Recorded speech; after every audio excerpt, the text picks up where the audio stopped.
Hey beautiful souls. Welcome to a story that might break your heart before it heals it. If you've ever felt like you weren't enough, like the person who was supposed to love you chose to walk away instead, this one's for you.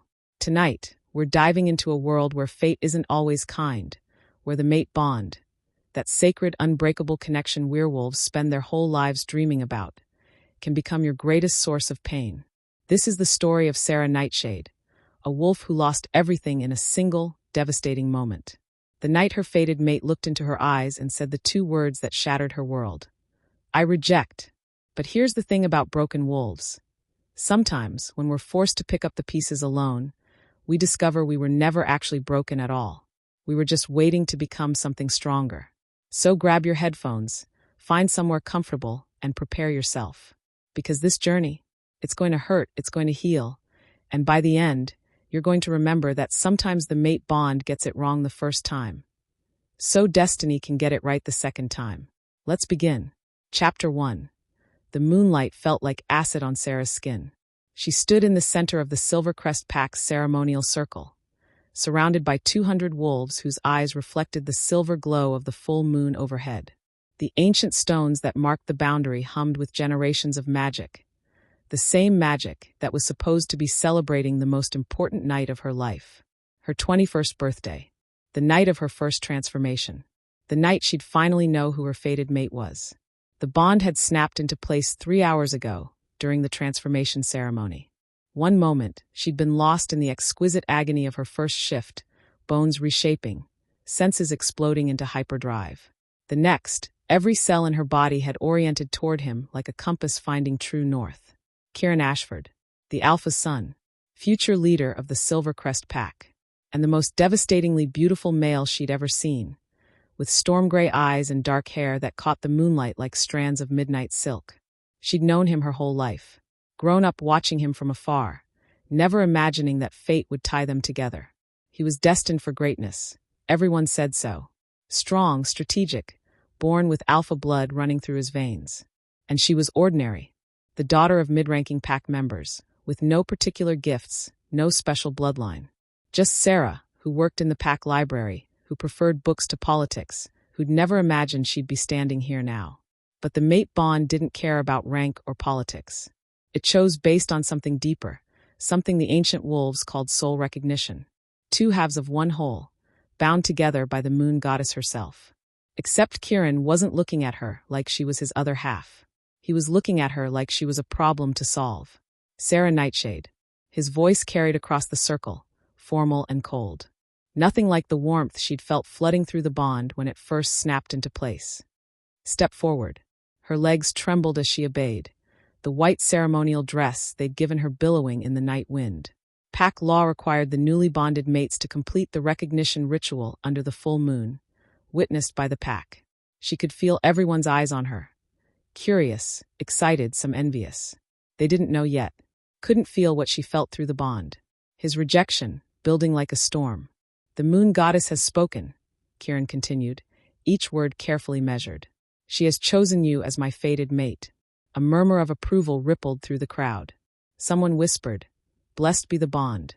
Sera's heart hammered against her ribs. She wanted to reach for him through the connection, to ask what was wrong, why he felt so distant when they should be drawn together like magnets.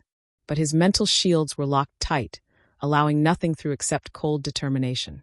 However, Kieran said, and the single word dropped into the silence like a stone into still water. No, please no. As future Alpha of the Silvercrest Pack, I must consider what's best for our people. His gray eyes met hers, and she saw regret there, real, genuine regret, but also unwavering resolve.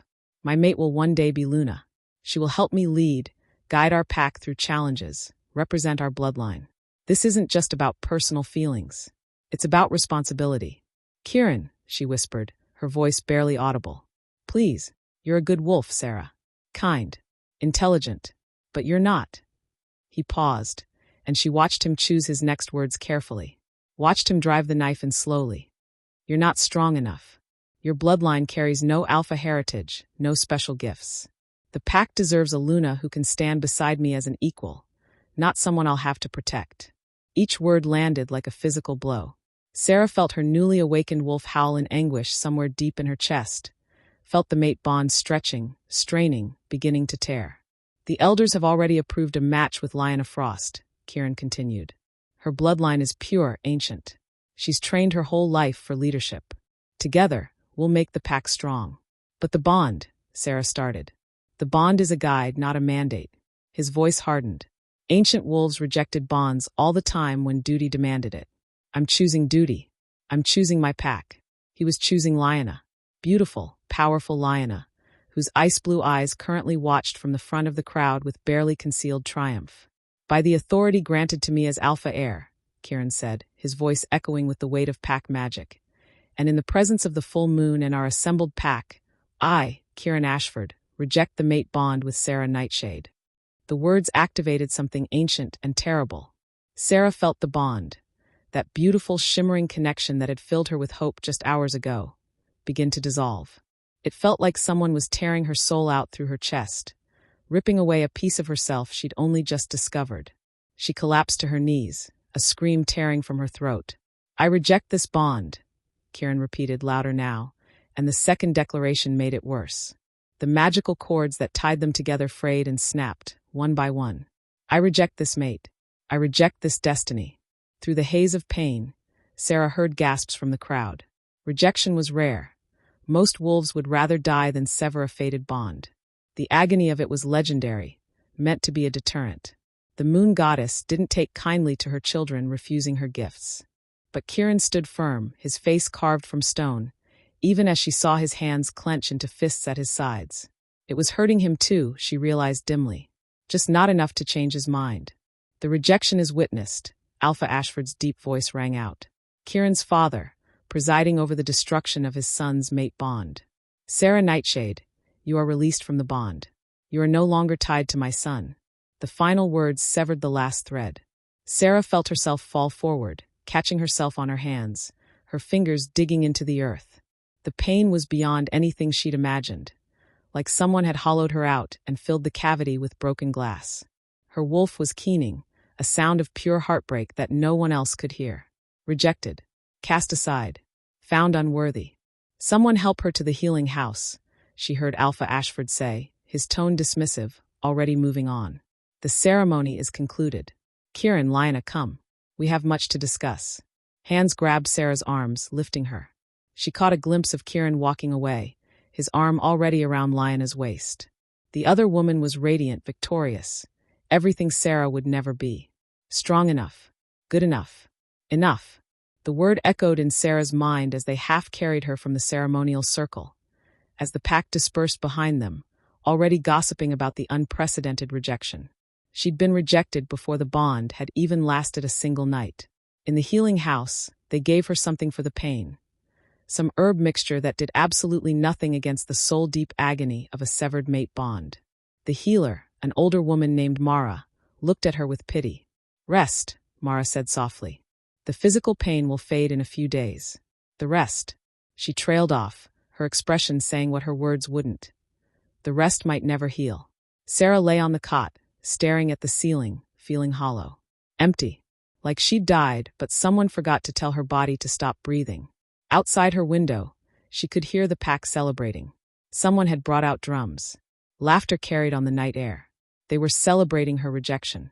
Celebrating Kieran's choice of Lyanna as his future Luna. Something dark and painful twisted in Sera's chest, mixing with the agony of the broken bond. Not quite rage. She was too broken for rage yet. But the seed of something. Her wolf stirred weakly, whimpering. We're not enough, it seemed to say. We'll never be enough. No, Sera whispered to the empty room, to her shattered wolf, to the universe that had given her a mate just to tear him away. He's wrong. The words felt like a lie, but she said them anyway. He's wrong about us. She didn't believe it. Not yet. But somewhere, in the deepest part of her where her wolf huddled in pain, a tiny spark of defiance flickered to life. It would take time. It would take agony. It would take every ounce of strength she didn't know she possessed. But Sera Nightshade was going to prove that being rejected didn't mean being broken, even if she had to leave everything she'd ever known to do it. Chapter 2. 3 days. That's how long Sera had been trapped in the healing house, her body recovering from the rejection while her soul remained shattered.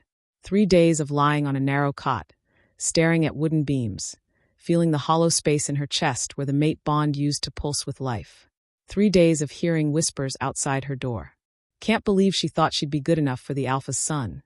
Embarrassing, really. The look on her face when he rejected her. Lyanna will make a much better Luna. Did you see how powerful her wolf is? The whispers cut deeper than the rejection itself. Sera pulled the thin blanket over her head, willing them to stop, willing the world to disappear. Her wolf had retreated so far inside that Sera could barely feel her anymore. Just a distant, wounded presence, curled up and refusing to emerge. They'd been whole for less than a day before being torn apart.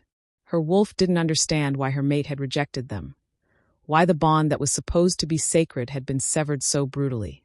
Sera didn't understand either. On the morning of the 4th day, Mara brought her breakfast, a bowl of thin stew and a piece of bread. The healer's expression was troubled, her usual kindness strained. "You need to eat, child," Mara said, setting the tray on the small table beside the cot. "Keep your strength up." Sera sat up slowly, every movement still accompanied by phantom pains. The physical agony had dulled to a manageable ache, but the emotional devastation remained raw and bleeding. "Strength for what?" Sera's voice came out hoarse from disuse. "It's not like I have anywhere to go. Anything to do." Mara's lips pressed into a thin line. She glanced at the door, then moved closer, lowering her voice. "Sera, there's talk. In the pack." Of course there was talk. There was always talk. Sera had heard enough of it through the thin walls. "Alpha Ashford is concerned about complications." Mara chose her words carefully. A rejected mate bond can cause instability in the pack hierarchy. Some of the older wolves are questioning Kieran's decision. Not many, but enough to cause tension. Sera's laugh was bitter. "So what? They're going to reject me twice? Make sure everyone knows I'm not worthy." "No." Mara's eyes were sad. "But they're going to ask you to leave." The words hung in the air like a death sentence. Leave. Exile. Banishment. Not officially, of course. That would require a formal hearing, charges of wrongdoing. No, this would be the softer kind of exile. The kind where the Alpha suggests that perhaps Sera would be happier somewhere else. Where her presence wouldn't be a constant reminder of the bond Kieran rejected. Where she wouldn't complicate his upcoming mating ceremony with Lyanna. "When?" Sera asked quietly. "Alpha Ashford plans to speak with you this afternoon." Mara reached out, squeezing Sera's hand. "I'm sorry, child. This isn't right. The old ways would never have allowed." "The old ways are dead," Sera interrupted, her voice hollow. Kieran made that clear. After Mara left, Sera finally forced herself to eat. Not because she was hungry. She couldn't remember the last time she'd felt actual hunger. But because some stubborn part of her refused to waste away. Refused to let them see her completely destroyed. She was staring at the empty bowl when the door opened again. This time, it wasn't Mara. Lyanna Frost stood in the doorway, backlit by afternoon sun, looking like everything Sera would never be. Tall, with platinum blonde hair that fell in perfect waves past her shoulders. Ice blue eyes that held ancient power. She wore a dress of deep crimson, the color of an Alpha's mate, even though the official ceremony hadn't happened yet. "Sera." Lyanna's voice was smooth, cultured. Not unkind, which somehow made it worse. "May I come in?" What was Sera supposed to say? No. This woman was going to be her Luna. Was already acting like it. "It's not like I can stop you," Sera said. Lyanna stepped inside, closing the door behind her. She didn't sit, just stood there studying Sera with an expression that might have been pity. "I wanted to speak with you before the Alpha does," Lyanna began. Woman to woman. "You mean Luna to reject?" Sera couldn't keep the bitterness from her voice. Lyanna's jaw tightened slightly. "I know you're hurt. I understand." "You understand?" Sera stood up, her legs shaky but holding. 4 days of lying down had weakened her, but anger was a surprisingly effective fuel. "You understand what it's like to have your fated mate look you in the eyes and tell you you're not good enough? That your bloodline is inferior? That he'd rather sever a sacred bond than spend his life with you?" "No," Lyanna admitted. "I don't understand that. But I do understand duty, responsibility, the weight of leadership. How noble of you." Sera wrapped her arms around herself, feeling exposed in the simple healing gown they'd given her. "Did you come here to gloat? To make sure I know my place? I came to offer you an option." Lyanna moved to the window, looking out at the pack grounds. Alpha Ashford is going to ask you to leave Silvercrest. We both know that. But where you go, what you do next, that could still be your choice. Sera's wolf stirred slightly, responding to the shift in conversation. What do you mean? The Nightfall pack, 3 territories north. They've been looking for new members. Wolves with library experience, specifically. They're trying to rebuild their archives after a fire last year. Lyanna turned back to face her. I could write you a recommendation. Ensure you have a place to go, a purpose. A chance to start over. It was a generous offer. More than generous. It was a lifeline. It also felt like charity from the woman who'd stolen her mate. Why? Sera asked. Why would you do that? Lyanna was quiet for a moment, and something complicated passed across her perfect features. Because I'm not a monster, Sera. I didn't ask for this either. Kieran and I have been promised to each other since we were children. Our bloodlines, our families, it's been planned for years. When the mate bond chose you instead. She paused. It complicated everything.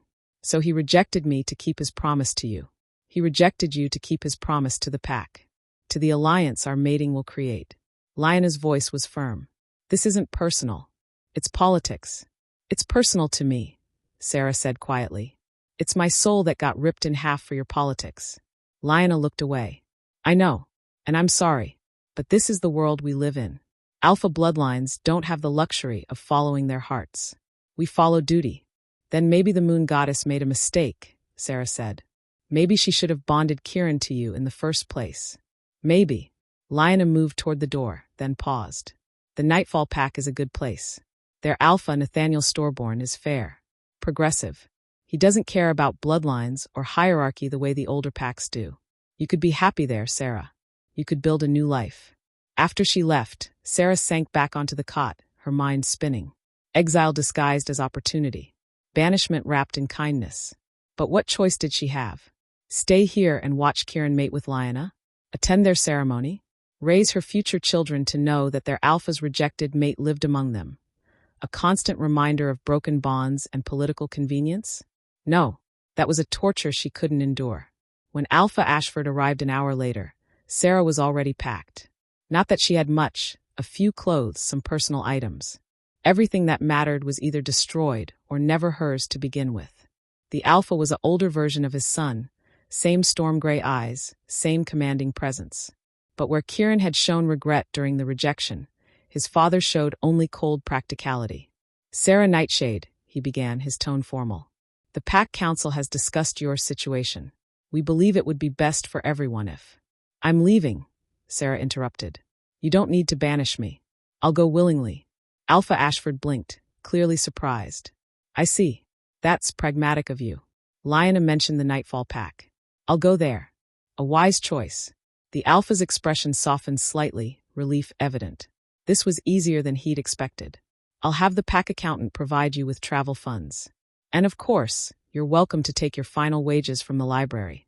How generous. They were paying her to disappear. There is one more thing, Alpha Ashford continued. The rejection, it's binding, but not complete. Not until Kieran forms a new mate bond with Lyanna. Until then, there might be residual effects. Phantom pains, emotional echoes. They should fade with distance and time. Translation. Get far away, and maybe the broken bond would stop haunting both of them. When do I leave? Sera asked. Tomorrow morning. I'll arrange an escort to the territory border. That night, Sera walked through the pack grounds one last time. It was late, most wolves already asleep, but she couldn't rest. This was her home. The only home she'd ever known. Every tree, every path, every building held a memory. Her childhood.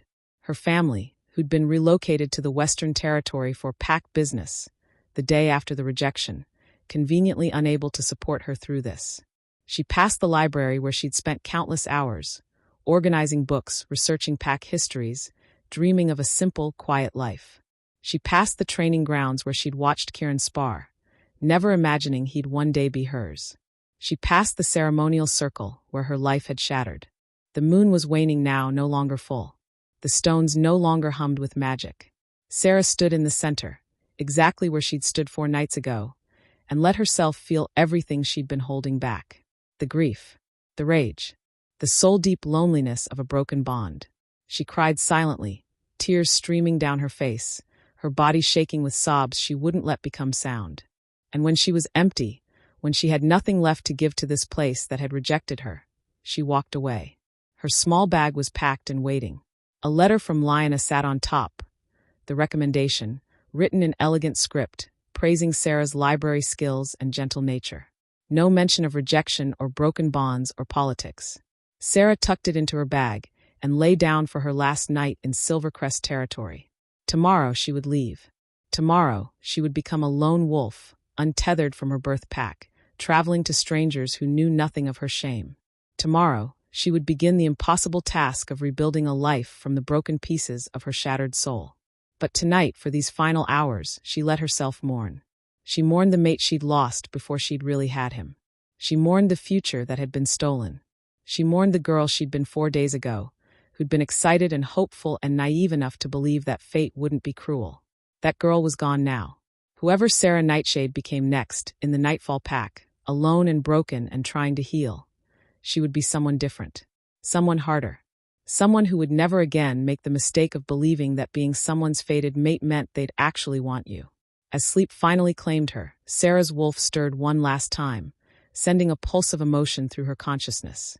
Not hope, not yet, but defiance. They'd survived the rejection. They'd survived the exile.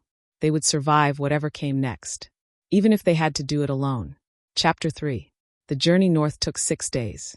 Sera traveled with a small merchant caravan that made regular runs between packed territories, trading goods and news. The wolves who ran it were neutral traders, belonging to no specific pack, and they asked no questions when she paid for passage. They'd seen enough lone wolves traveling between territories to know that everyone had a story, and most of those stories were painful. She was grateful for their silence. The landscape changed as they traveled. Silvercrest territory was all rolling hills and dense forests, everything green and cultivated. But the further north they went, the wilder it became. The trees grew taller, older, their trunks thick with age. The air tasted different, sharper, cleaner, tinged with something ancient. By the 5th day, they'd entered the mountain foothills. By the 6th, Sera could see the Nightfall pack's territory spread out below them from a high mountain pass. It was beautiful in a raw, untamed way. A valley nestled between peaks, with a river cutting through its heart like a silver vein. The pack's main settlement clustered near the water. Wooden buildings with steep roofs designed to shed snow, smoke rising from chimneys even though it was late spring. Beyond the settlement, the forest stretched endlessly, dark and deep and full of secrets. Nightfall territory, the caravan leader, a grizzled wolf named Marcus, announced. We'll take you as far as the border checkpoint. From there, you're on your own. Sera nodded, her stomach churning with anxiety. This was it. Her new life, waiting in that valley below. The border checkpoint was a simple structure. A wooden cabin manned by 2 guards who looked more bored than vigilant. When Sera approached with her travel papers and Lyanna's letter of recommendation, the younger guard perked up. New pack member? He asked, scanning the documents. His name was Cole, according to the badge on his jacket. He had warm brown eyes and an easy smile. Don't get many library wolves. Alpha Stormborne will be pleased. I have an appointment, Sera said quietly, clutching her bag. Lyanna Frost arranged it. Ah yes, the Silvercrest Luna-to-be. Cole handed her papers back. Heard about that alliance. Big news in pack politics. He studied her more carefully, and Sera saw the moment recognition flickered in his eyes. He knew, or had guessed. Rejected mate, banished from her home pack, seeking refuge elsewhere. But to his credit, Cole's expression remained friendly. Welcome to Nightfall, Sera Nightshade. I think you'll like it here. We do things differently than the southern packs. He gestured toward a well-worn path leading down into the valley. Follow the main road to the center of town. The Alpha's residence is the largest building. You can't miss it. Ask for Nora at the front desk. She'll get you sorted. The walk into Nightfall territory felt like stepping into another world, where Silvercrest had been organized and hierarchical. With clear zones for different ranks, Nightfall felt fluid, organic. Wolves moved through the streets without the rigid formality she was used to. A group of children, pups really, no more than 10 years old, ran past her laughing, playing some kind of chasing game. No adults scolded them for being loud or undignified. The buildings were well maintained, but had a lived-in quality. Gardens grew wild and beautiful beside doorways. Someone had painted a mural on the side of a barn. A massive wolf howling at a full moon, surrounded by stars. And everywhere, she felt eyes on her. Not hostile, just curious. New wolves were apparently uncommon enough to be interesting. Sera kept her head down and followed Cole's directions. The Alpha's residence was indeed impossible to miss. A 3-story lodge built from dark wood and river stone, with wide windows that overlooked the valley. It managed to be both impressive and welcoming, which seemed to sum up everything she'd seen of Nightfall so far. Inside, the entry hall was open and airy, with high ceilings and exposed beams. The walls were covered with tapestries depicting wolf legends. The moon goddess, the first shift, the great migration. It reminded Sera painfully of the library back home. Back in Silvercrest, she corrected herself. Not home anymore. A woman sat at a large desk near the back of the hall. She was middle-aged, with silver threading through her dark hair and laugh lines around her eyes. When she looked up and saw Sera, her face broke into a warm smile. "You must be Sera Nightshade," she said, standing. "I'm Nora. We've been expecting you." "You have?" Sera approached the desk hesitantly. "Of course. Lion of Frost's letter arrived a week ago. Alpha Stormborne was very interested in your credentials." Nora came around the desk, and Sera caught the subtle scent of maternal omega. Nurturing, grounding, the kind of wolf who took care of others naturally. "How was your journey? You must be exhausted." The kindness in Nora's voice made Sera's throat tight. She'd been prepared for suspicion, for judgment, for the whispers that had followed her in Silvercrest. Not this easy welcome. "It was fine," Sera managed. "Long, but fine." "Well, you're here now. That's what matters." Nora gestured toward a comfortable seating area near a large fireplace. "Why don't you sit down? I'll let the Alpha know you've arrived. He's finishing up a training session, but he'll want to meet you right away." Sera sank into one of the chairs, her legs grateful for the rest. Through the windows, she could see the town spreading out below, wolves going about their daily business. So different from Silvercrest's rigid structure. "Can I get you anything?" Nora asked. "Water. Tea. You look like you could use a meal." "I'm okay, thank you." Nora studied her with eyes that saw too much. "You know, Nightfall has a saying. The past stays behind the mountains. Whatever brought you here, whatever you left behind, it doesn't have to define who you are now." Sera's eyes burned with unexpected tears. "That's simple." "No," Nora said gently. "Not simple at all. But possible.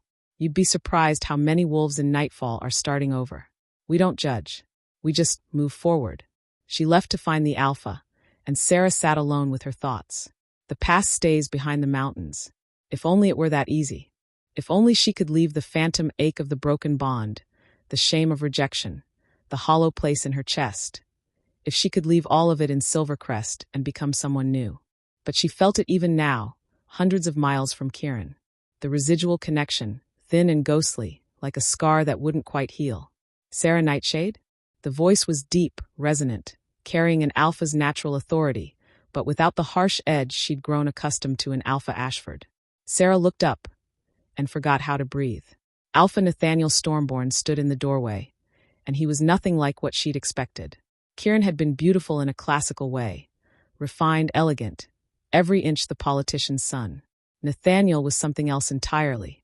Taller, broader through the shoulders, with the kind of presence that filled a room without trying. His hair was dark auburn, pulled back in a tie that had come partially loose, strands falling around a face that was all strong angles and sharp intelligence. His eyes were amber, true amber, catching the light like liquid gold. He wore simple training clothes, a thin sheen of sweat on his skin suggesting he'd come straight from the sparring grounds. There was a raw, untamed quality to him that made Sera's wolf stir for the first time since the rejection. Not the pull of a mate bond. Her wolf was too damaged for that, and this man wasn't her fated mate anyway. But recognition of power, strength, alpha dominance that didn't demand submission so much as invite respect. "Yes," Sera said, standing quickly. "Alpha Stormborne. Thank you for seeing me. Nathaniel, please." He crossed the room in 3 long strides, extending his hand. "We don't stand much on formality here." His hand was warm, calloused from training. The touch sent a small shock through Sera's system. Not magical, just the simple awareness of skin on skin. She pulled away quickly. If Nathaniel noticed her reaction, he didn't comment. Instead, he gestured for her to sit back down, taking the chair across from her rather than positioning himself above her. "I read Lyanna Frost's recommendation," he said. "Impressive credentials for someone so young. Head librarian assistant at Silvercrest, degree in Pack Histories from the Northern Academy, fluent in 3 ancient dialects." His amber eyes studied her carefully. "She also mentioned you were looking for a fresh start. Care to tell me why?" Sera's heart hammered. This was it. The moment where she had to decide how much truth to tell. "I had a personal situation," she began carefully. It became clear that staying in Silvercrest wasn't an option anymore. A personal situation that resulted in the future Luna of a powerful pack writing you a glowing recommendation and suggesting you relocate 3 territories away. Nathaniel leaned back in his chair, his expression not unkind but definitely perceptive. "Forgive me, Sera, but that sounds like more than just a personal situation." Sera swallowed hard. "I was rejected." The words hung in the air between them. Nathaniel's eyes widened slightly, the first sign of genuine surprise she'd seen from him. "Mate rejection?" She nodded, unable to speak past the lump in her throat. "By whom?" "Kieran Ashford, the Alpha's son. We were fated mates, but..." She forced herself to continue. "I wasn't suitable for a Luna. Wrong bloodline. So he rejected the bond and chose Lyanna instead." Silence stretched between them. Sera waited for the pity, the judgment, the questions about what she'd done wrong to deserve such rejection. Instead, Nathaniel leaned forward, his elbows on his knees, his amber eyes intense. "Then Kieran Ashford is a fool," he said quietly. "And Silvercrest's loss is Nightfall's gain." Sera blinked, certain she'd misheard. "What?" "The mate bond doesn't choose randomly. Whatever Kieran's political reasoning, the moon goddess saw something in you worthy of an alpha heir." Nathaniel's voice was firm. "His rejection doesn't diminish your worth. It reveals his weakness." Something cracked in Sera's chest, some wall she'd built to hold back the grief. Tears spilled down her cheeks before she could stop them. "I'm sorry," she gasped, mortified. I'm not usually." "You're mourning," Nathaniel said gently. "A severed mate bond isn't something you just get over. Don't apologize for being human." He paused. "Well, Wolf, you know what I mean." Despite herself, Sera laughed, a watery, broken sound, but a laugh nonetheless. Nathaniel handed her a handkerchief from his pocket, waiting patiently while she composed herself. "The library position is yours if you want it," he said once she'd dried her eyes. "We really do need someone with your expertise. But Sera, I need you to understand something about Nightfall. We're not like the Southern Packs. We don't care about bloodlines or ancient hierarchies. What matters here is who you are, not who your parents were or what your lineage says you should be." "Why?" Sera asked. "Why is Nightfall different?" Nathaniel smiled, and it transformed his entire face. "Because I built it to be. When I became Alpha 15 years ago, this pack was dying, locked into old traditions that no longer served us, hemorrhaging members to packs that offered more freedom. So I changed the rules. Made Nightfall a place where wolves could be themselves, could build lives based on merit rather than birthright." He met her eyes. "A place where rejected mates can heal and start over. You say that like I'm not the first. You're not. About a third of our pack members came from elsewhere, seeking refuge from situations where they didn't fit. We're a pack of misfits and survivors." He stood, extending his hand again. "Welcome home, Sera Nightshade. I think you're going to fit in just fine." This time, when Sera took his hand, she felt something shift inside her chest. Not healing. Not yet. But the possibility of it. The first fragile thread of hope. Nora showed Sera to her new quarters.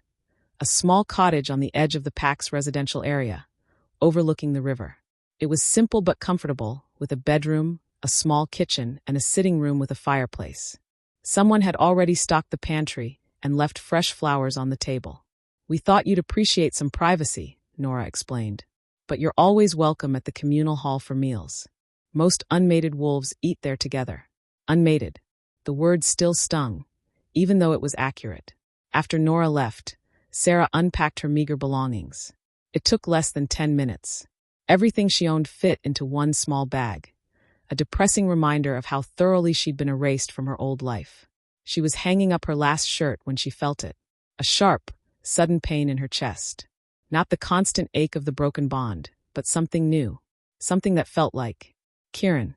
Sera gasped, her hand flying to her heart.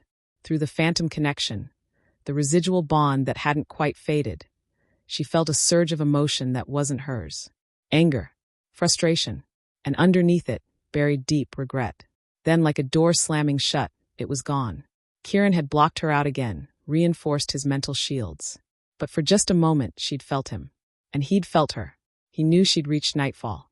Knew she'd found sanctuary. Did he care? Or was he just annoyed that the bond hadn't completely severed yet?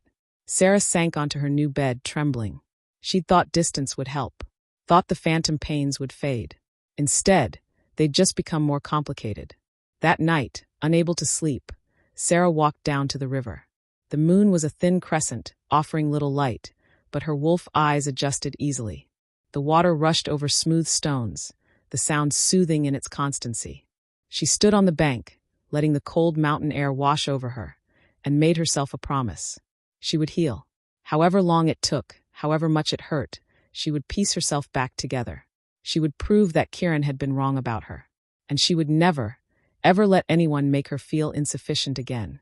The river flowed on, indifferent to broken bonds and shattered dreams, carrying everything downstream toward the unknown. Sera watched it flow and tried to believe she could do the same. Move forward. Let go. Become someone new. Behind her, in the main lodge, a light burned in Nathaniel's office window. She didn't know it yet, but he was watching her from that window, his amber eyes troubled. He recognized the look of a wolf barely holding herself together. He'd worn that look himself once years ago, and he'd made a decision in that moment, one that would change both their lives. Sera Nightshade wouldn't just survive in Nightfall. He'd make sure she thrived. Chapter 4. 2 weeks in Nightfall, and Sera still woke up expecting to be in Silvercrest. Every morning, that disorienting moment when consciousness returned. The unfamiliar room, the sound of the river instead of the forest, the mountain air instead of valley mist. And every morning, the crushing weight of remembering. Rejected, exiled, starting over. But the pain was different now. Still there, still a constant ache in her chest where the bond had been torn away, but no longer the soul-shredding agony of those first days. More like a bruise that was slowly, painfully fading. Progress, she supposed. Even if it didn't feel like much. The library had become her sanctuary. It occupied the entire second floor of the PAX Community Center. A vast open space with floor-to-ceiling windows that let in mountains of natural light. The fire that had destroyed the previous collection had been accidental, started by a lightning strike during a summer storm 3 years ago. They'd saved some books, but most of the PAX historical records had been lost. Rebuilding it was Sera's responsibility now. She'd thrown herself into the work with an intensity that bordered on obsession, cataloging the surviving texts, reaching out to other PAX to request copies of historical documents, organizing the donated books that had arrived from across the territory. 16-hour days were normal. Sleeping in the library office was common. It was easier than going home to her empty cottage and thinking about everything she'd lost.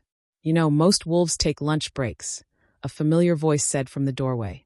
Sera looked up from the ancient text she'd been translating, a pack history from the 1700s, written in old tongue, to find Nathaniel leaning against the doorframe.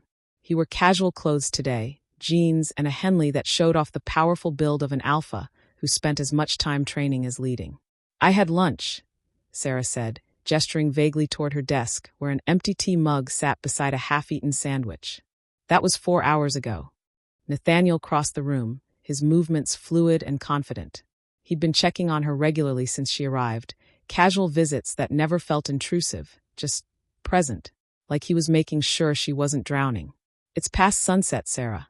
Even dedicated librarians need to eat." Sera glanced at the windows, surprised to see twilight bleeding across the sky. "I didn't realize it was so late." "Because you've been here since before dawn." Nathaniel picked up the text she'd been working on, his eyebrows rising as he scanned the old tongue script. "You can read this? It's a dialect from the Northern Territories, pre-migration era. This particular text details the bloodline rites of the ancient packs, how they used to strengthen pack bonds through shared magic during the full moon ceremonies." Sera stood, stretching muscles that had gone stiff from hours of sitting. "Most of it's archaic now, but there are references to bonding practices that might be relevant to modern pack dynamics. Such as, well, for one thing, mate rejection wasn't common, but it happened. And when it did, The rejected wolf underwent a ritual called the severance, a formal magical cutting of the bond that prevented the phantom pains and residual connection. Sera's voice remained clinical, academic, even as she discussed her own situation. The moon goddess's priests would facilitate it, and afterward, both wolves were considered fully free to form new bonds. Nathaniel set the book down carefully. That ritual doesn't exist anymore. No, the priesthood died out centuries ago, and the magic with it. Now we just suffer through it and hope time heals the wounds. She attempted a smile that felt brittle. Lucky me. Sera, I'm fine, she interrupted, the automatic lie slipping out before she could stop it. Really, the work helps. Keeping busy helps. Nathaniel studied her with those penetrating amber eyes, and Sera had the uncomfortable feeling he saw right through her careful facade. Come to dinner, he said finally. The communal hall. You need to eat something substantial, and you need to interact with wolves who aren't me checking up on you. I'm not really feeling social. Sera. His voice carried just enough alpha command to make her wolf sit up and pay attention, even in her damaged state. You've been here 2 weeks and barely spoken to anyone except me and Nora. I understand you're hurting. I understand you need time. But isolation isn't healing, it's hiding. The words hit harder than they should have. Maybe because they were true. Fine, Sera heard herself say. Dinner. But I'm not staying long. Fair enough. The communal hall was exactly what it sounded like.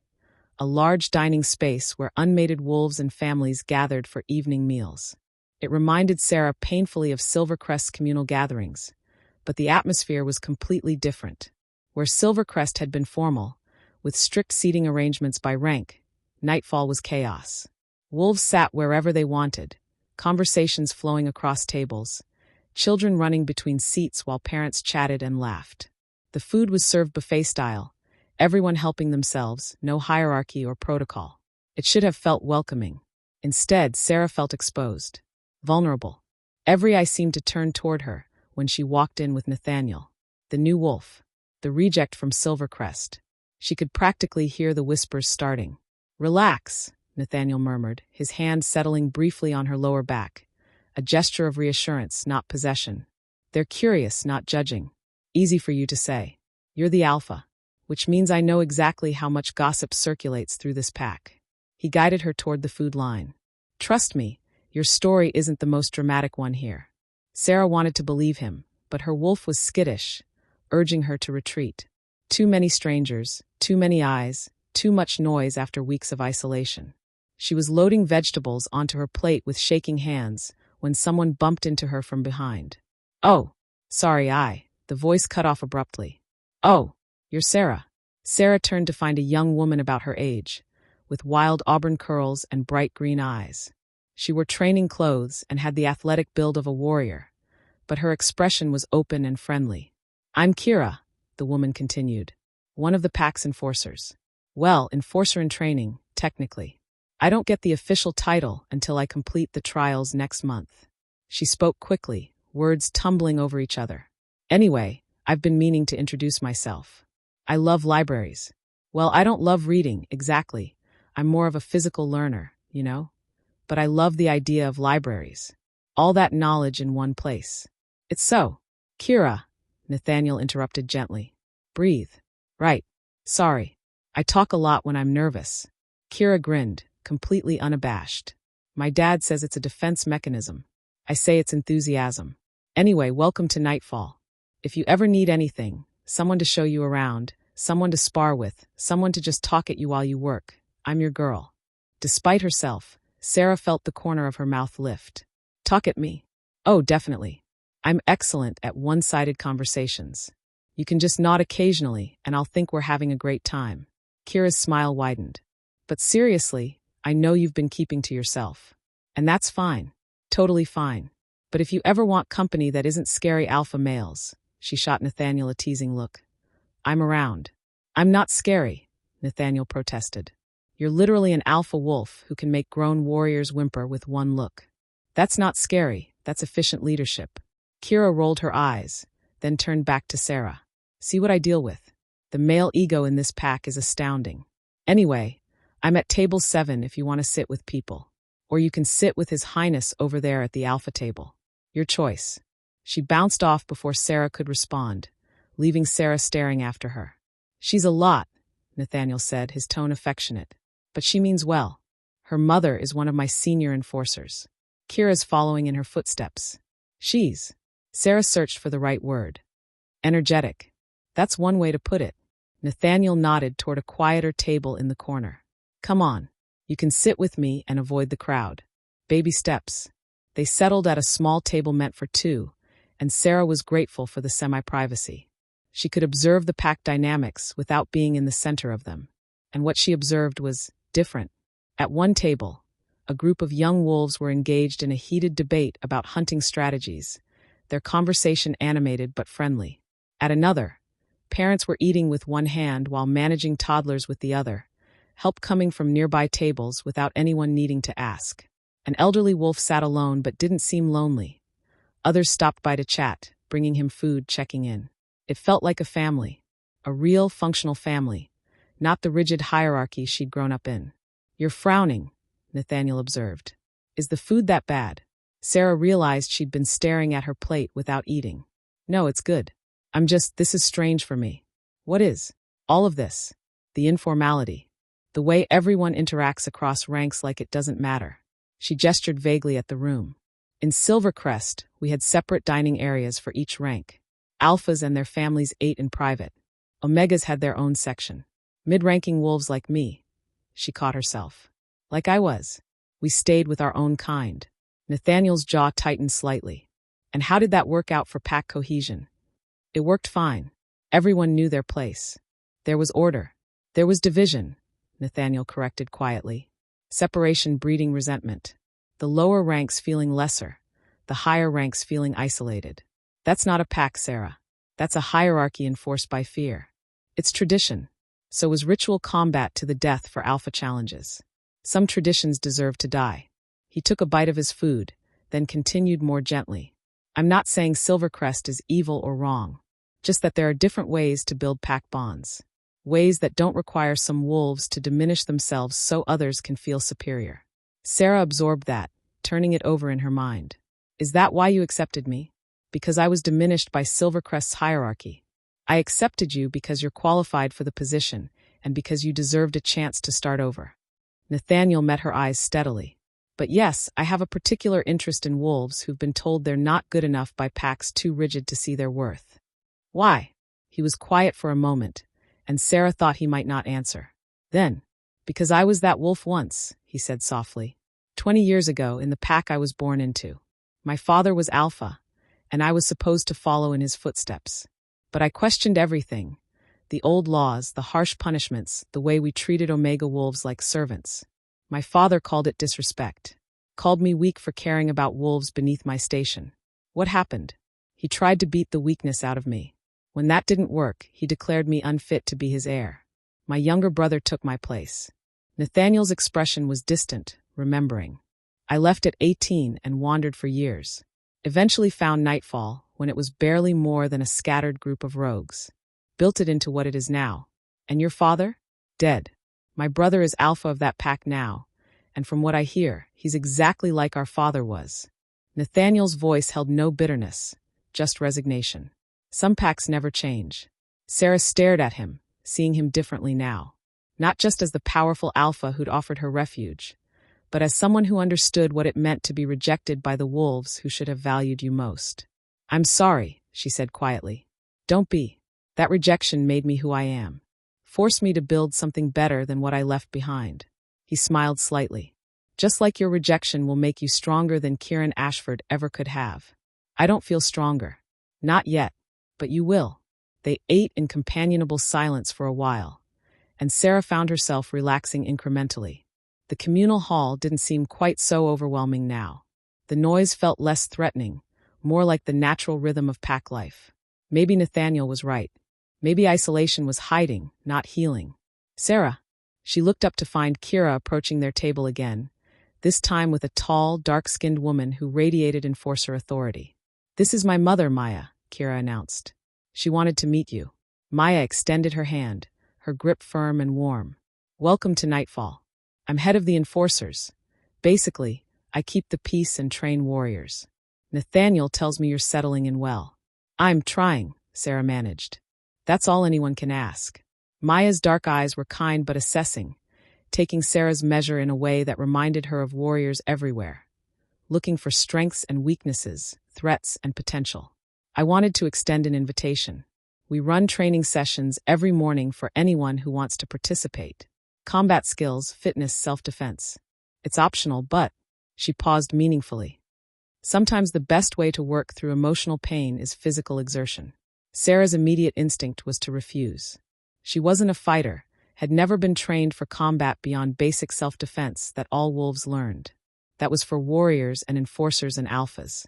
But Maya was still watching her, waiting patiently, and Nathaniel had gone very still beside her. What if I'm terrible at it? Sera asked. Then you'll be terrible at it with 20 other wolves who are also learning, Kira piped up. Plus, I'm an excellent training partner. Very encouraging.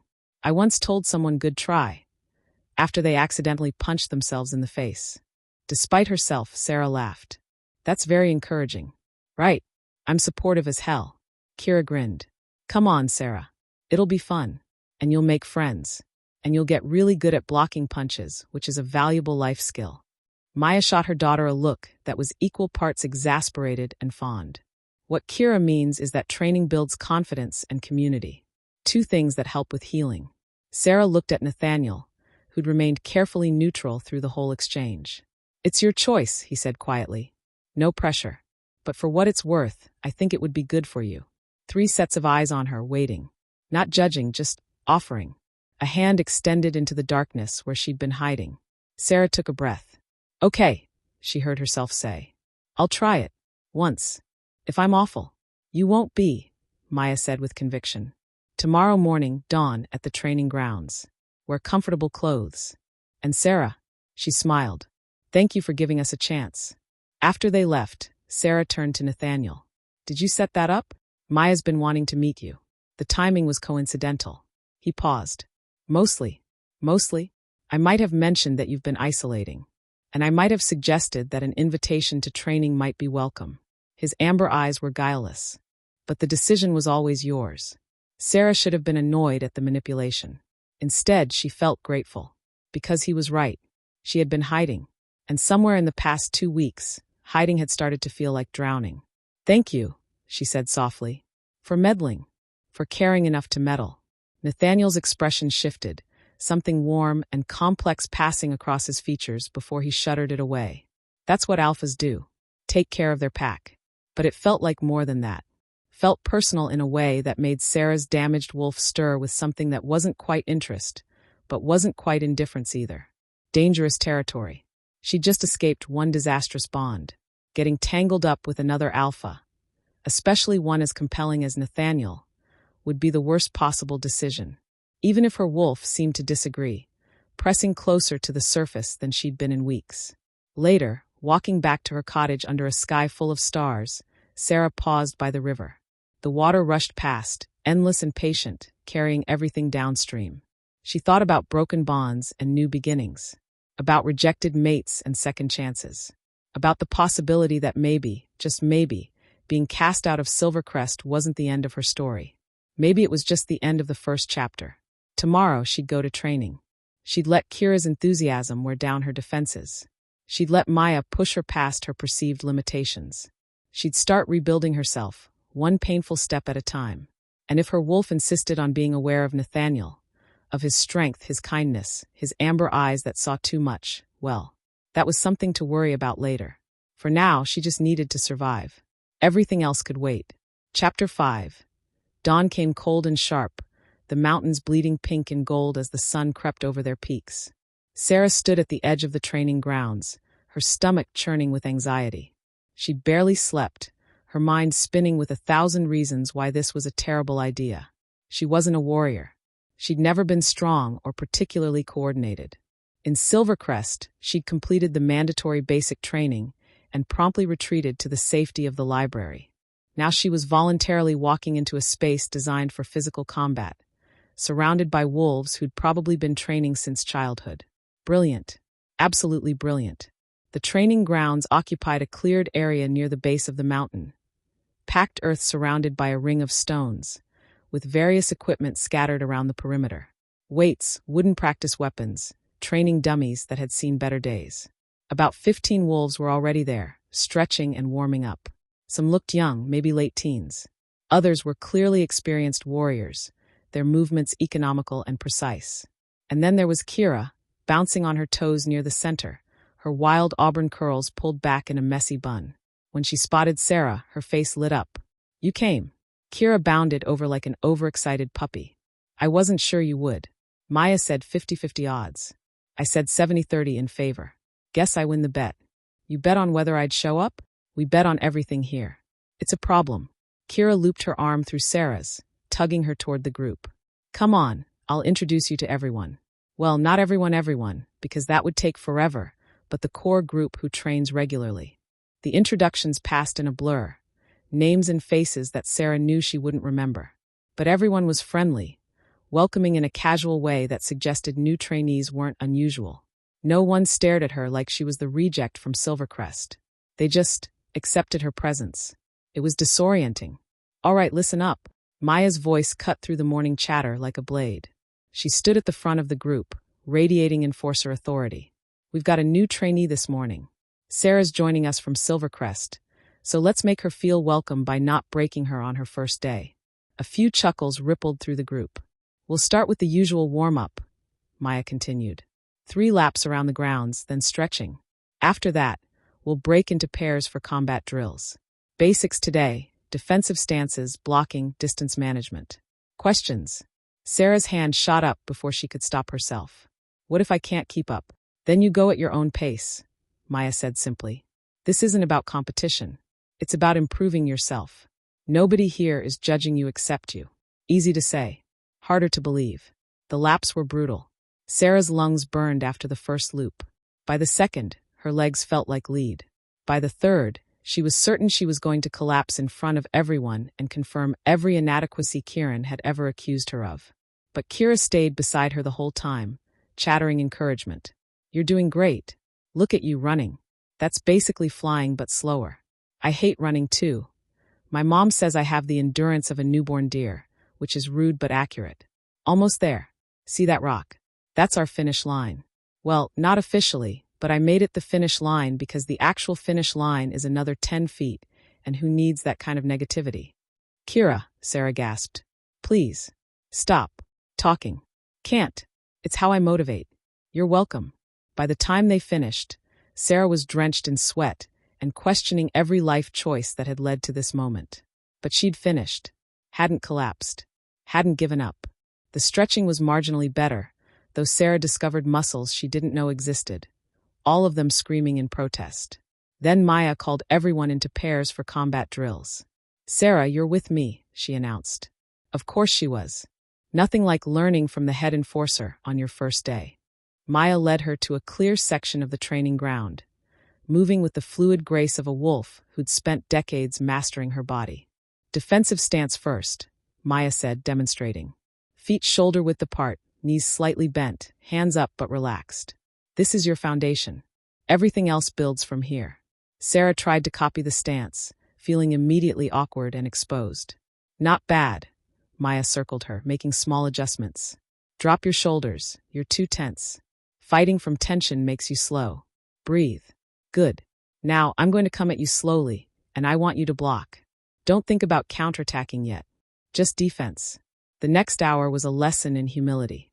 Maya moved with controlled precision, showing Sera how to read an opponent's body language, how to redirect force instead of absorbing it, how to protect vulnerable areas without overcommitting.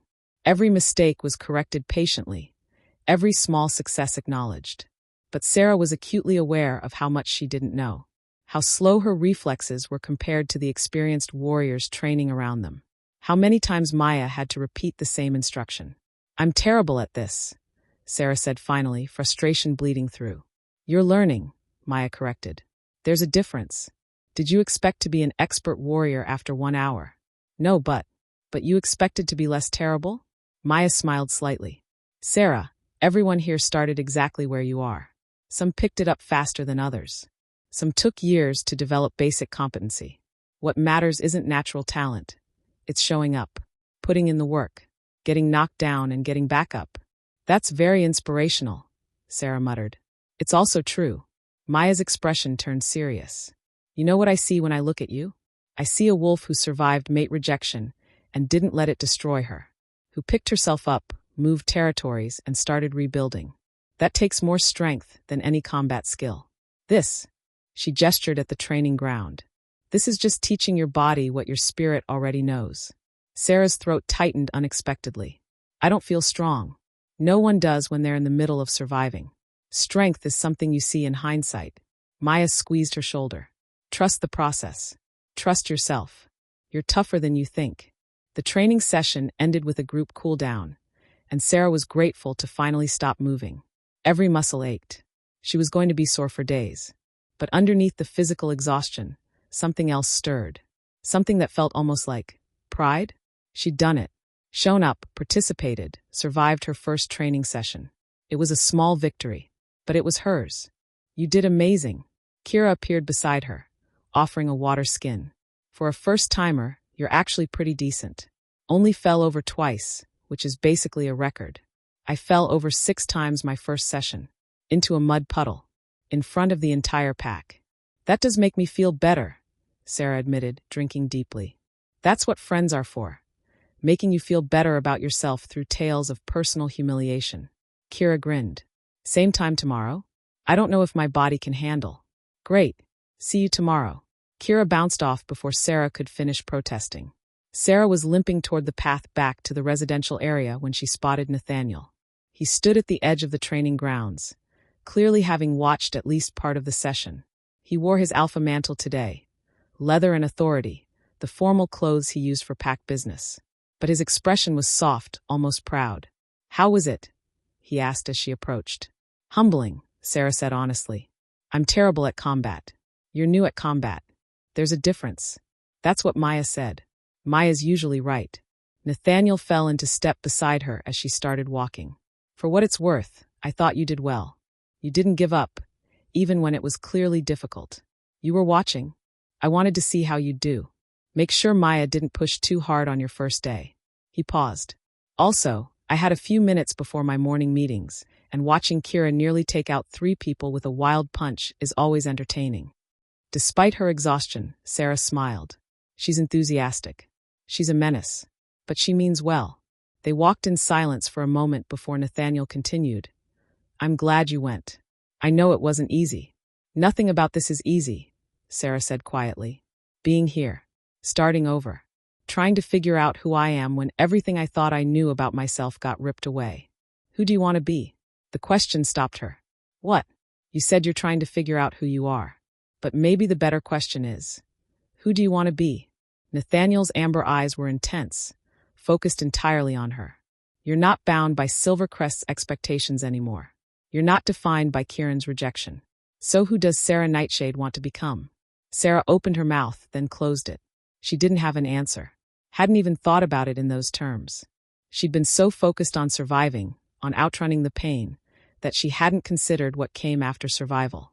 I don't know, she admitted finally. Then figure it out. You have time. You have space. You have a pack that will support whatever you decide. Nathaniel smiled slightly. Just don't decide to be someone who hides in the library forever. The world needs more from you than that. Before Sera could respond, one of the pack's runners approached. A young wolf who served as a messenger for official business. Alpha, the runner said breathlessly. The council needs you immediately. There's been an incident at the western border. Nathaniel's entire demeanor shifted. Alpha authority sliding into place like armor. What kind of incident? Rogues, sir. A group of them tried to cross into our territory last night. The border patrol turned them back, but there was a confrontation. Injuries on both sides. Sera felt her stomach drop. Rogues were wolves without packs, either exiled or voluntarily living outside pack structure. Most were harmless loners. But some formed dangerous groups that raided territories, attacked isolated wolves, caused havoc. How serious are the injuries? Nathaniel demanded. 2 of our patrol wolves are in the healing house. The rogues retreated, but they left a message. Show me. Nathaniel turned to Sera, his expression apologetic. I have to go. We'll talk later. Of course. Go. She watched him stride away, the runner hurrying to keep up, and felt the weight of alpha responsibility radiating off him. This was what he dealt with constantly. Pack security, border threats, keeping hundreds of wolves safe. And he'd taken time to watch her training, to walk with her, to ask about her future. Sera made her way back to her cottage, her body screaming with every step. She needed a bath, food, and approximately 12 hours of sleep. But first, she stood at her window overlooking the river and thought about Nathaniel's question. Who did she want to be? Not the girl who'd been rejected. Not the librarian who hid from the world. Not the Omega Wolf who accepted whatever place she was given. Someone stronger. Someone who couldn't be broken by cruel words or shattered bonds. Someone worthy of the second chance Nightfall had given her. She didn't know how to become that person yet. But for the first time since the rejection, she wanted to try. The rogue incident cast a shadow over Nightfall for the next several days. Sera heard the gossip in whispers. Rogues had been spotted near the territory more frequently over the past month. Small groups, testing the borders, retreating when confronted. The injured patrol wolves were recovering, but the message the rogues had left was troubling. They carved it into a tree at the border, Kira told Sera during their third morning of training. 3 words, the weak fall. What does that mean? Sera asked, blocking one of Kira's practice strikes. No one knows. Could be a threat. Could be their group's motto. Could be random rogue nonsense. Kira reset her stance. But Nathaniel's taking it seriously. Doubled patrols, restricted access to the outer territories, called in trackers from allied packs. Sera had barely seen Nathaniel since the incident. He was consumed with security measures, council meetings, coordinating with other pack alphas. The few times she'd glimpsed him, he'd looked exhausted, the weight of leadership pressing down visibly. She missed their conversations, missed the ease they'd started developing, which was dangerous. She couldn't afford to depend on him, to look forward to his presence. That path led to attachment, and attachment led to pain. Better to focus on training, on work, on rebuilding herself independently. But her traitorous wolf disagreed, perking up every time she caught Nathaniel's scent on the wind, disappointed when days passed without seeing him. It was late afternoon, almost a week after the rogue incident, when Sera was organizing new acquisitions in the library.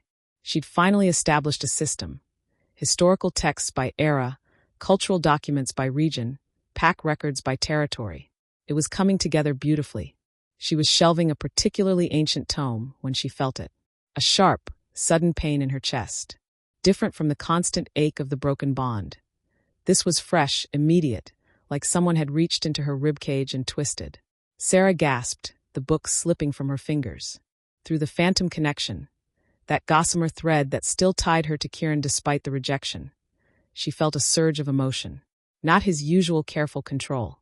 Raw, genuine panic. And underneath it, an image flashed through her mind. Brief, disjointed, but unmistakable. Blood. So much blood. Lyanna collapsed on the ground. Kieran's anguish, flooding the bond before he slammed his shields back up. Sera stood frozen, her hand pressed to her chest, trying to make sense of what she'd just felt. Something had happened in Silvercrest. Something terrible. Was Lyanna hurt? Dead? Had there been an attack? The bond had been silent for weeks, the residual connection fading gradually. Why now? Why this sudden surge of emotion strong enough to punch through Kieran's shields? Unless he'd deliberately opened them. Deliberately let her feel. No, that made no sense. Kieran wanted nothing to do with her. Had made that abundantly clear. But the panic had been real. The blood had been real. Something was wrong in Silvercrest. And despite everything, despite the rejection, the exile, the pain, Sera's wolf stirred with unwanted concern. Not for Kieran. She was done caring about Kieran. But for Lyanna, who'd been kind in her own way. Who'd offered help when she didn't have to. Sera sank into a chair, her hands trembling. Sera. She looked up to find Nathaniel in the doorway, his expression concerned.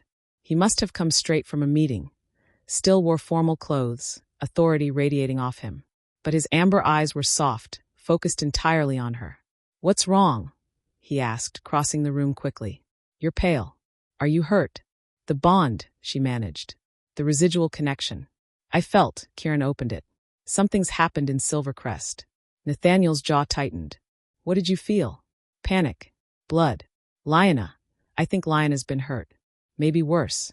Sera looked up at him, confused and frightened. Why would he let me feel that? Why now?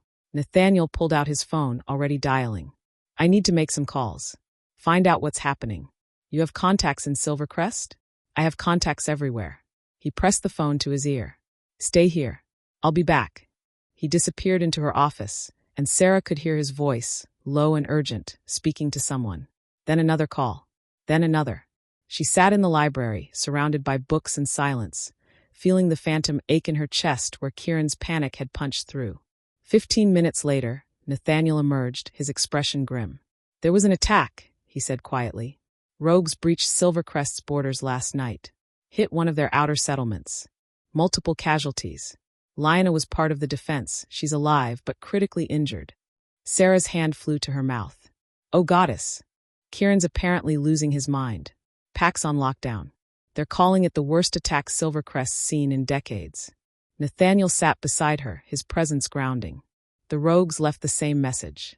The weak fall. The same words carved into Nightfall's border tree. Sera felt ice creep through her veins. This isn't random, is it? The rogues testing our borders, now attacking Silvercrest. No, Nathaniel agreed. It's not random. Someone's organizing them, building an army, testing defenses before a larger assault. His amber eyes met hers. And I think multiple packs are targets. Why? That's what I need to find out. He reached over, taking her hand. A gesture of comfort that felt natural, right? Are you okay? The bond connection. I'm fine. Shaken but fine. Sera looked down at their joined hands, his strong and calloused, hers still trembling slightly. Should I reach out? To Kieran? He deliberately opened the bond. Maybe he needs. Needs what? His rejected mate's sympathy. Nathaniel's voice was harder than she'd ever heard it. Sera, he made his choice. He severed your bond, exiled you, chose someone else. You don't owe him anything. But if he's in pain, then Lyanna can comfort him. If she survives. Nathaniel softened slightly, squeezing her hand. I know you have a good heart. I know you want to help. But reaching out to Kieran now, when you're finally starting to heal, that's self-destruction, not compassion. He was right. Sera knew he was right. But her wolf whined softly, confused by the mate bond that said Kieran was hers to protect, even after rejection. I hate this, Sera whispered. I hate that I still feel connected to him. That his pain becomes my pain even when I don't want it to. The bond will fade completely once he fully mates with Lyanna. Until then. Nathaniel's thumb stroked across her knuckles, soothing. You endure. And you don't let his choices dictate your healing. They sat in silence, hands still joined, while the afternoon light slanted through the library windows. Outside, Sera could hear the pack going about their business, unaware that something dark was gathering on the horizon. Rogues organized and dangerous. Attacks escalating. Multiple packs targeted. A storm was coming. And Sera had a terrible feeling that her past and her present were about to collide in ways she couldn't yet imagine. But for now, in this moment, she had Nathaniel's hand in hers. She had a pack that cared about her. She had training every morning and work that mattered and the slow, painful process of becoming someone stronger than she'd been. It wasn't enough. Not yet. But it was something. And something she was learning was how you survive the dark. One small light at a time. Chapter 6. The nightmares started 3 days after the Silvercrest attack. Sera would wake gasping, her sheets soaked with sweat, the phantom taste of blood in her mouth. Dreams of running through unfamiliar forests, rogues pursuing her with glowing eyes and twisted grins. Dreams of Kieran screaming her name while Lyanna's blood pooled on ceremonial stones. Dreams of the mate bond snapping back into place, then shattering again, over and over in an endless loop of breaking. She stopped sleeping more than a few hours at a time. Training became her lifeline. Every morning at dawn, she pushed her body past exhaustion, learning to channel the anxiety and fear into something productive.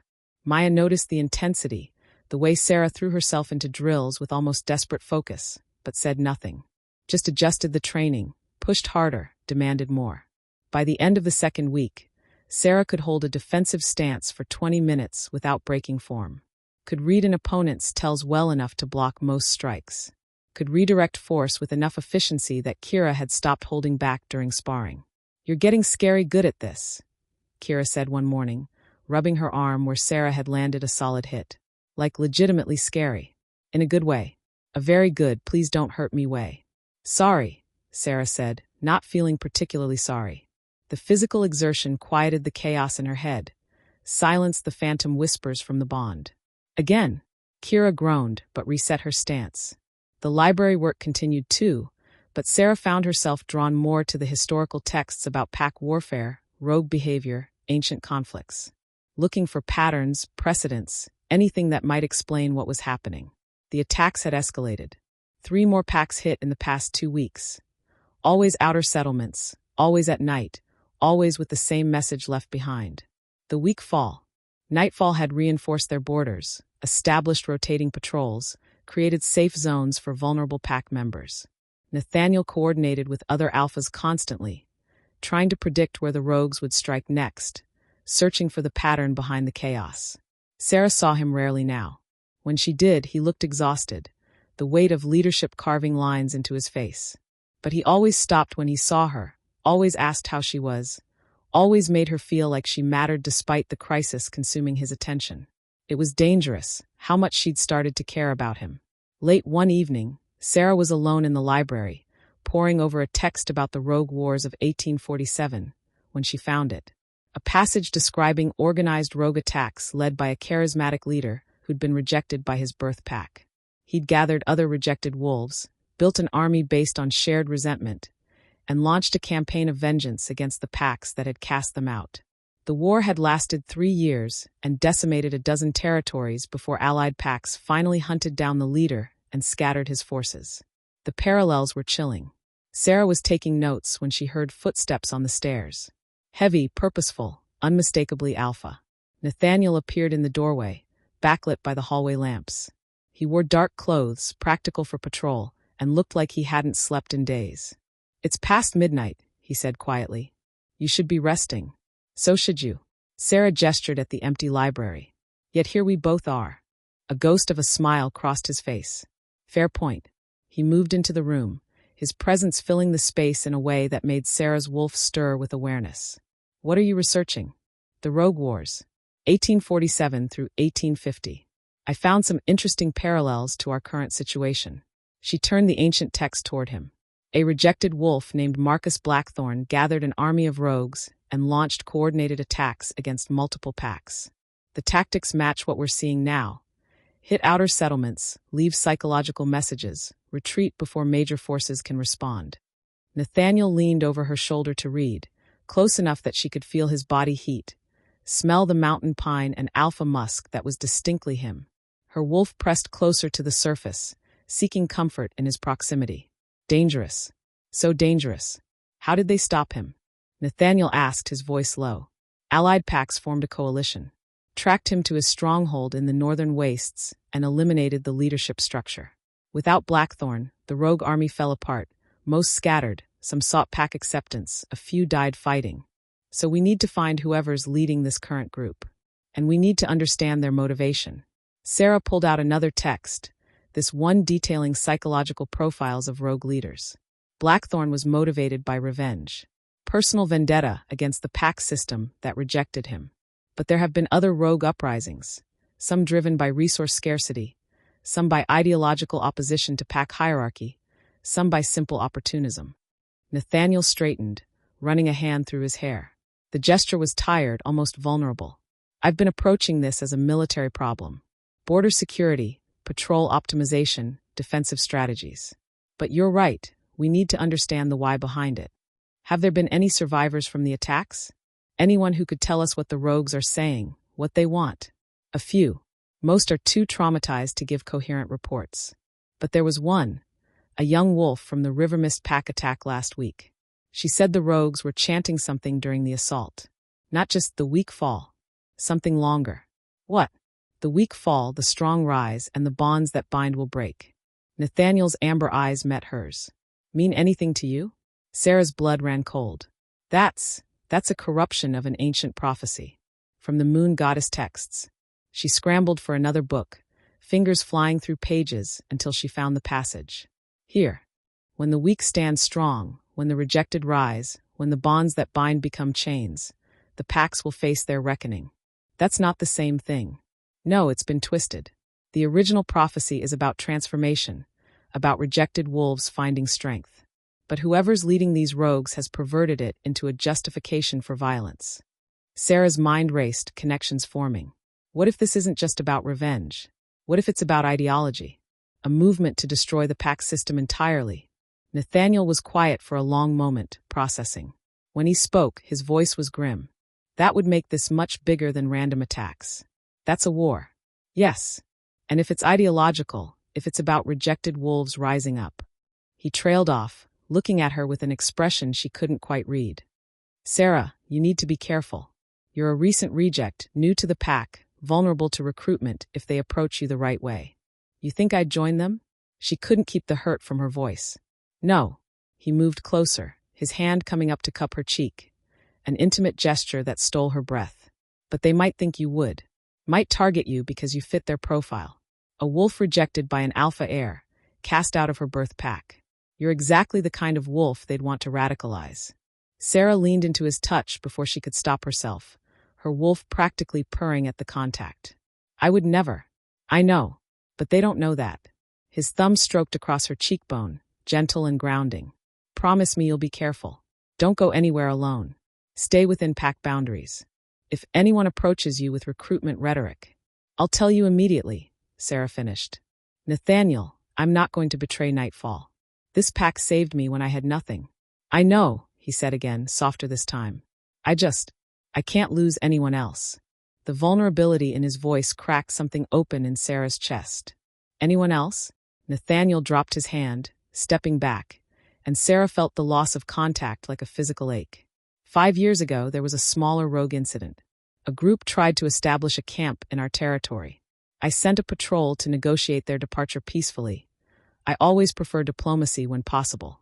His voice was carefully controlled, but Sera heard the pain beneath it. The rogues weren't interested in peace.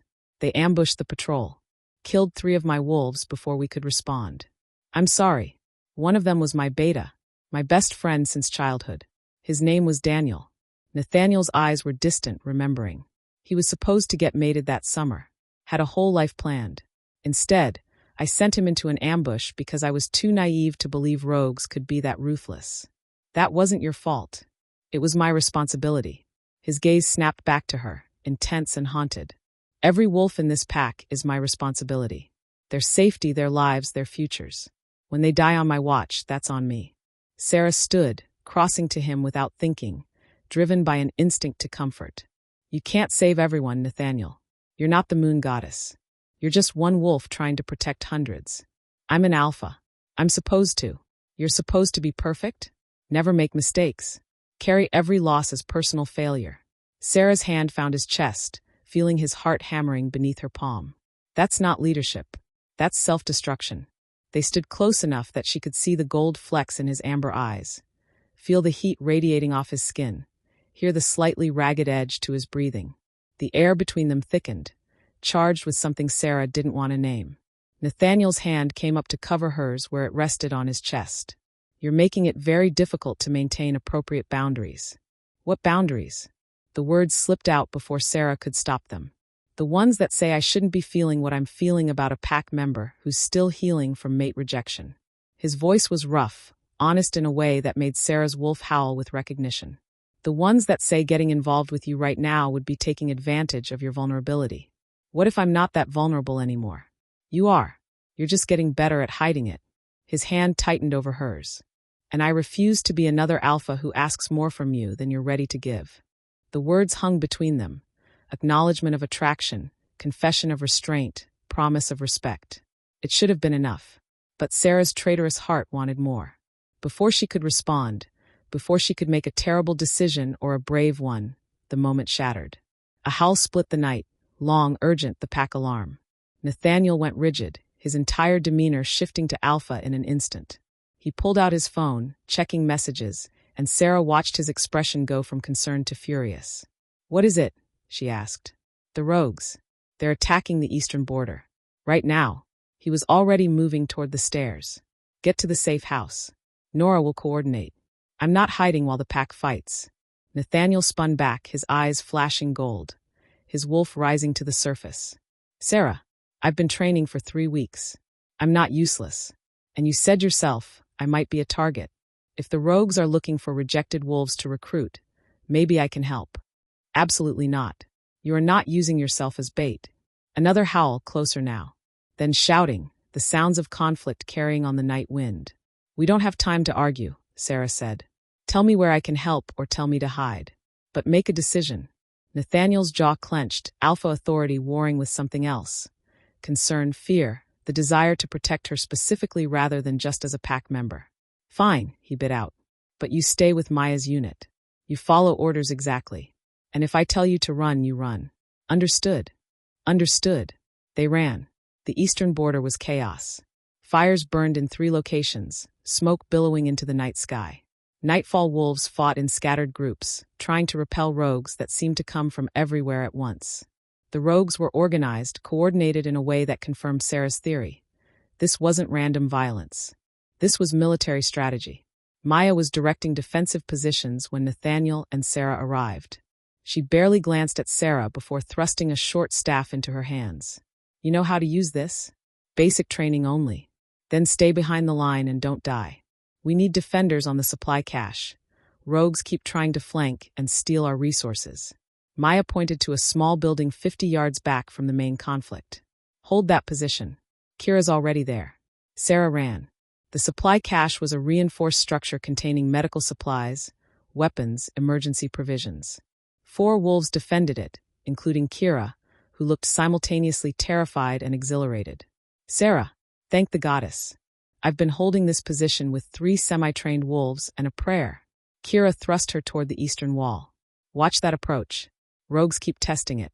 The next hour was a blur of adrenaline and terror. Rogues would appear from the shadows, testing defenses, looking for weaknesses. Each time, Sera and the others would drive them back. Not through superior skill, but through sheer determination. The training Maya had drilled into her took over. Body moving on instinct, staff blocking and striking without conscious thought. She took a hit to the ribs that would leave spectacular bruises. Landed a blow that sent a rogue scrambling back into the darkness. Heard Kira laughing maniacally beside her, channeling fear into reckless courage. Then everything changed. A massive wolf, easily twice the size of a normal shifter, emerged from the smoke. Its fur was matted and dark, eyes glowing an unnatural red. Alpha energy radiated off it in waves, but twisted wrong, tainted by something Sera didn't understand. The rogue Alpha. It studied the defenders with intelligence that was distinctly human, then spoke, a gravelly, distorted voice that shouldn't have been possible in wolf form. The rejected one, it said, eyes locking on Sera. We've been looking for you. Ice flooded Sera's veins. You know who I am? Sera Nightshade. Rejected by Kieran Ashford of Silvercrest. Cast out for being weak. The rogue Alpha moved closer, and the other defenders scrambled back, clearly outmatched. But you're not weak anymore, are you? I can see the strength growing in you. The anger. The resentment. I'm not angry, Sera said, even though it was a lie. Liar. The Alpha's laugh was chilling. You're furious. At Kieran for rejecting you. At Silvercrest for casting you out. At a system that judges wolves by bloodlines rather than worth. It took another step. Join us. Join the wolves who refuse to accept pack hierarchy. We could use someone with your fire. I have a pack, Sera said firmly. I have a home. You have a temporary shelter. Nathaniel Stormborne took you in out of pity, not value. He sees you the same way Kieran did. Inferior, weak, someone to be protected rather than respected. The words hit harder than they should. Touched on fears Sera hadn't fully acknowledged. Was that true? Did Nathaniel see her as a charity case? She said no, Kira snarled, stepping forward despite the size difference. So back the hell off before I make you. The rogue Alpha's attention shifted to Kira. Such loyalty. Such bravery. Wasted on a pack that will never truly appreciate you. Its red eyes gleamed. Last chance, Sera Nightshade. Join us willingly, or we'll take what we need from you by force. What you need from me? Information. About Nightfall's defenses. About Nathaniel's strategies. About the pack structures we need to dismantle. The Alpha's form began to shift, bones cracking and reforming. One way or another, you'll serve our cause. Then it lunged. Sera barely had time to raise her staff before 200 pounds of muscle and fury slammed into her.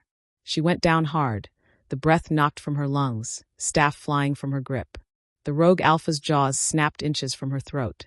Then something massive and golden crashed into them from the side.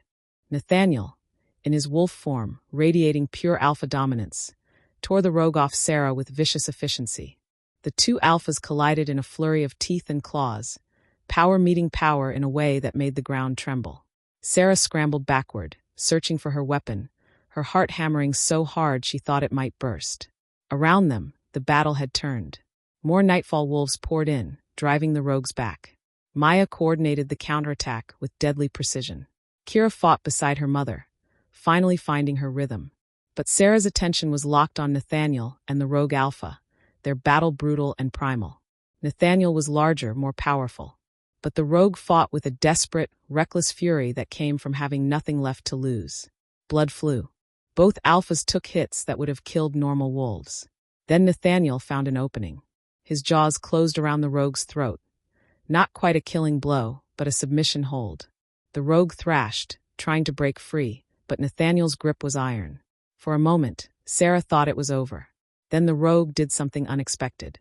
It shifted back to human form, a dirty, scarred man with wild eyes and a mad grin, and spoke directly to Sera. "Tell Kieran Ashford we're coming for Silvercrest next," he gasped out. "Tell him the weak will rise, the strong will fall, and every bond that rejected one of us will shatter in blood and fire." Then he exploded into action, using the surprise of his shift to tear free from Nathaniel's grip. Before anyone could react, he disappeared into the smoke and darkness, leaving only his chilling message behind. The remaining rogues retreated seconds later, vanishing into the night as quickly as they'd appeared. The battle was over.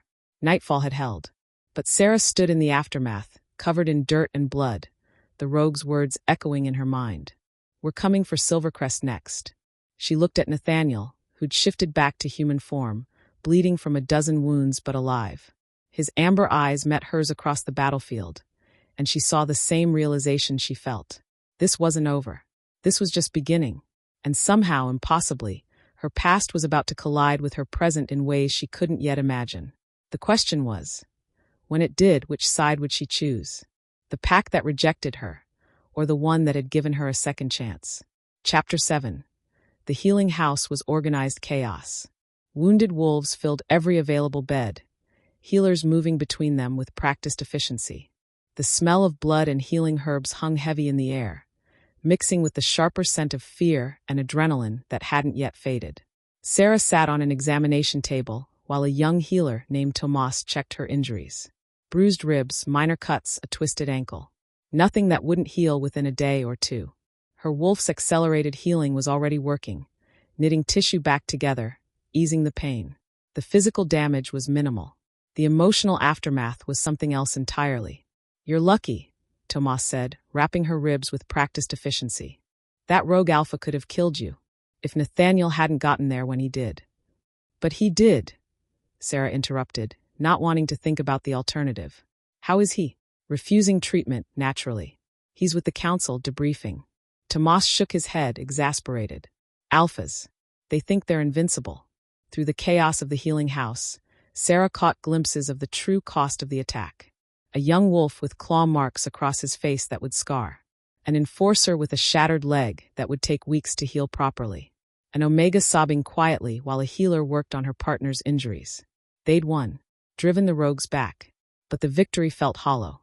Kira appeared in the doorway, looking slightly worse for wear, but grinning like she'd won the lottery. "There you are. I've been looking everywhere. Mom wants to debrief." She stopped, taking in Sera's bandages. "Shit. You okay?" "I'm fine. Just bruised." "Just bruised," she says. "Like getting attacked by a massive rogue Alpha is no big deal." Kira dropped onto the table beside her. "Sera, that thing specifically targeted you. Knew your name, knew your story. That's not random." "I know." Sera's stomach churned with the memory. "They've been watching me, planning this. Which means they're organized in ways we didn't realize." Kira's usual exuberance had dimmed, replaced by genuine concern. "And that message about Silvercrest. We have to warn them. Nathaniel's already on it. Sent word to Alpha Ashford an hour ago." Kira hesitated. "There's going to be a pack meeting tomorrow. Council wants everyone to hear what happened directly from the Alpha. You'll need to give testimony about what the rogue said to you." Sera's chest tightened. Stand in front of the entire pack and recount her encounter with the rogue Alpha? Admit that she'd been specifically targeted because of her rejected mate status? I don't know if I can. You can, Kira said firmly. You held that supply position like a warrior. You didn't break when that thing tried to recruit you. You're stronger than you think, Sera. The same words Maya had said during training. The same words Nathaniel had implied in a dozen different ways. When would Sera start believing them? Tomas finished wrapping her ribs and cleared her for release. Kira walked her back to her cottage as dawn began to break over the mountains, painting the sky in shades of pink and gold. The pack grounds showed evidence of the attack. Scorch marks from fires, broken equipment, wolves working to repair damage. But there was also a sense of determined resilience. Nightfall had been tested and had held. Get some rest, Kira said when they reached Sera's door. You look like death, and I mean that with love.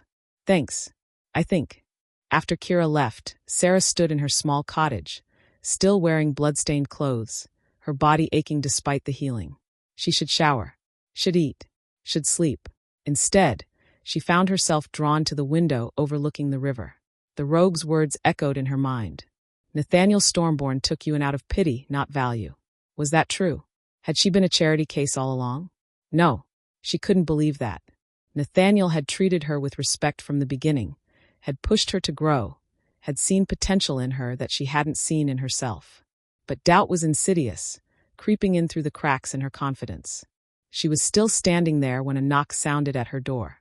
Nathaniel stood on her doorstep, looking as exhausted as she felt. He'd cleaned up, changed clothes, but the shadows under his eyes betrayed his sleepless night. Fresh bandages peeked out from under his shirt collar, evidence of injuries he'd downplayed. You should be resting, Sera said. So should you. His amber eyes swept over her, cataloging injuries with alpha precision. Can I come in? She stepped aside, and Nathaniel entered her small space, somehow making it feel even smaller with his presence. He moved to her sitting area but didn't sit, too restless, too wound up. I got your message to Alpha Ashford, he said without preamble. He's mobilizing Silvercrest's defenses, reinforcing their borders. But he wanted to know. Nathaniel paused, his jaw tightening. He wants to know if you'd be willing to speak with him directly. Give a first-hand account of what the rogue said. Sera's heart stuttered. Speak with Kieran? No, with his father, Alpha Ashford. Kieran is occupied with Lyanna's recovery. She's still critical. The phantom ache in Sera's chest pulsed. Not strong enough to be the mate bond, but enough to remind her it was still there, still tying her to a wolf who didn't want her. Why does he need to talk to me specifically? Because you're the one the rogue targeted. You heard the threat directly. Nathaniel finally sat, his exhaustion evident. Sera, I know this is asking a lot. I know going back to Silvercrest, even just speaking with their alpha, is going to be painful. But if it helps protect them from what's coming. I'll do it, Sera interrupted. When? Tomorrow afternoon. After our pack meeting. I'll arrange a secure communication channel. He studied her carefully. You don't have to do this. I can relay the information myself. No.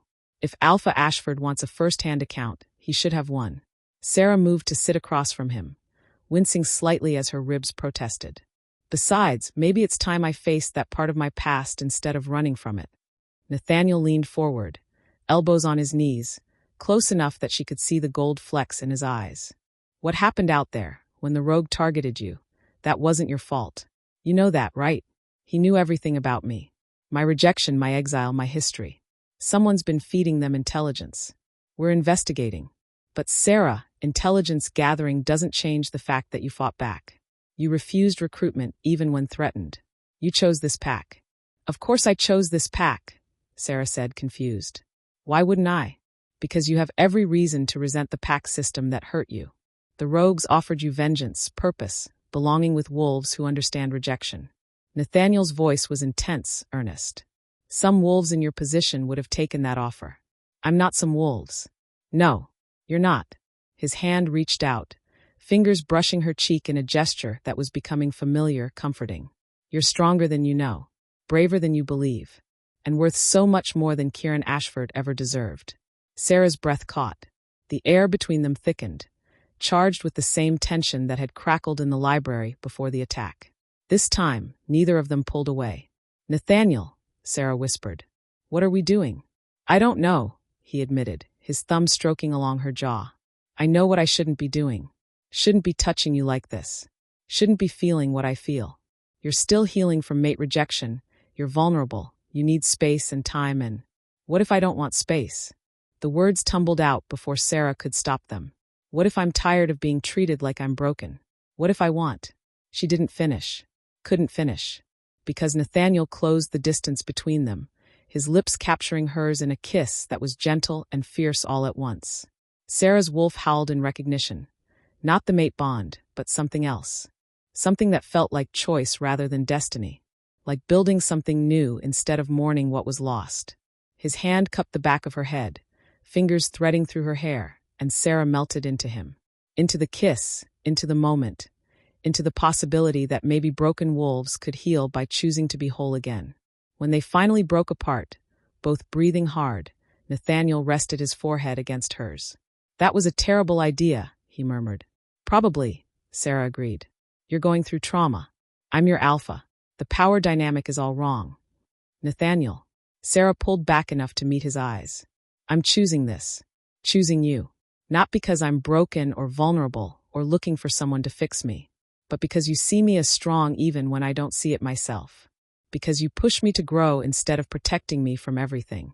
Because when I'm with you, I feel like I'm becoming who I was always supposed to be. His amber eyes searched hers, looking for doubt, for hesitation, finding only certainty. This complicates everything, he said softly. I know. The pack will talk. Some will say I'm taking advantage. Let them talk. And the timing couldn't be worse, with the rogue threat escalating. Nathaniel. Sera cupped his face, forcing him to focus. Do you want this? Want me? Not someday when the timing is better or the circumstances are easier. Right now, in the middle of the chaos. Do you want this? He was quiet for a long moment, and Sera felt her heart hammering, terrified he'd say no, terrified he'd say yes. Yes, he finally whispered. God has helped me, yes. I've wanted this since you stood in my office 3 weeks ago, trying so hard to hold yourself together. Since I watched you in training, refusing to give up. Since every conversation where you challenged me, matched me, made me think differently. His hands framed her face, reverent and sure. But Sera, I need you to understand.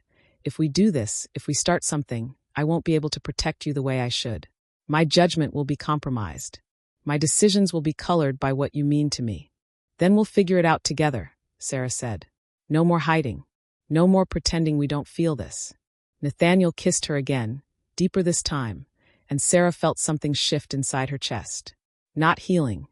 She wasn't naive enough to think a kiss could fix everything the rejection had broken. But transformation. The beginning of becoming someone new. Someone who chose her own path instead of following destiny's cruel jokes. Someone who refused to let past pain dictate future joy. Someone strong enough to risk her heart again, even knowing it might shatter. They talked until the sun fully rose, curled together on her small couch, touching without urgency, learning each other in quiet moments stolen between crisis and duty. Nathaniel told her about building Nightfall from nothing, about the wolves who'd taken chances on his vision, about the constant pressure of being responsible for so many lives. Sera told him about growing up in Silvercrest's rigid hierarchy, about losing herself in books to escape loneliness, about the girl she'd been before the rejection and the woman she was trying to become. And slowly, carefully, they began building something that felt solid beneath their feet. It wasn't the mate bond. Wasn't destiny or fate or the moon goddess's design. It was choice. Messy and complicated and absolutely terrifying. But theirs. The pack meeting that afternoon drew every able-bodied wolf in Nightfall.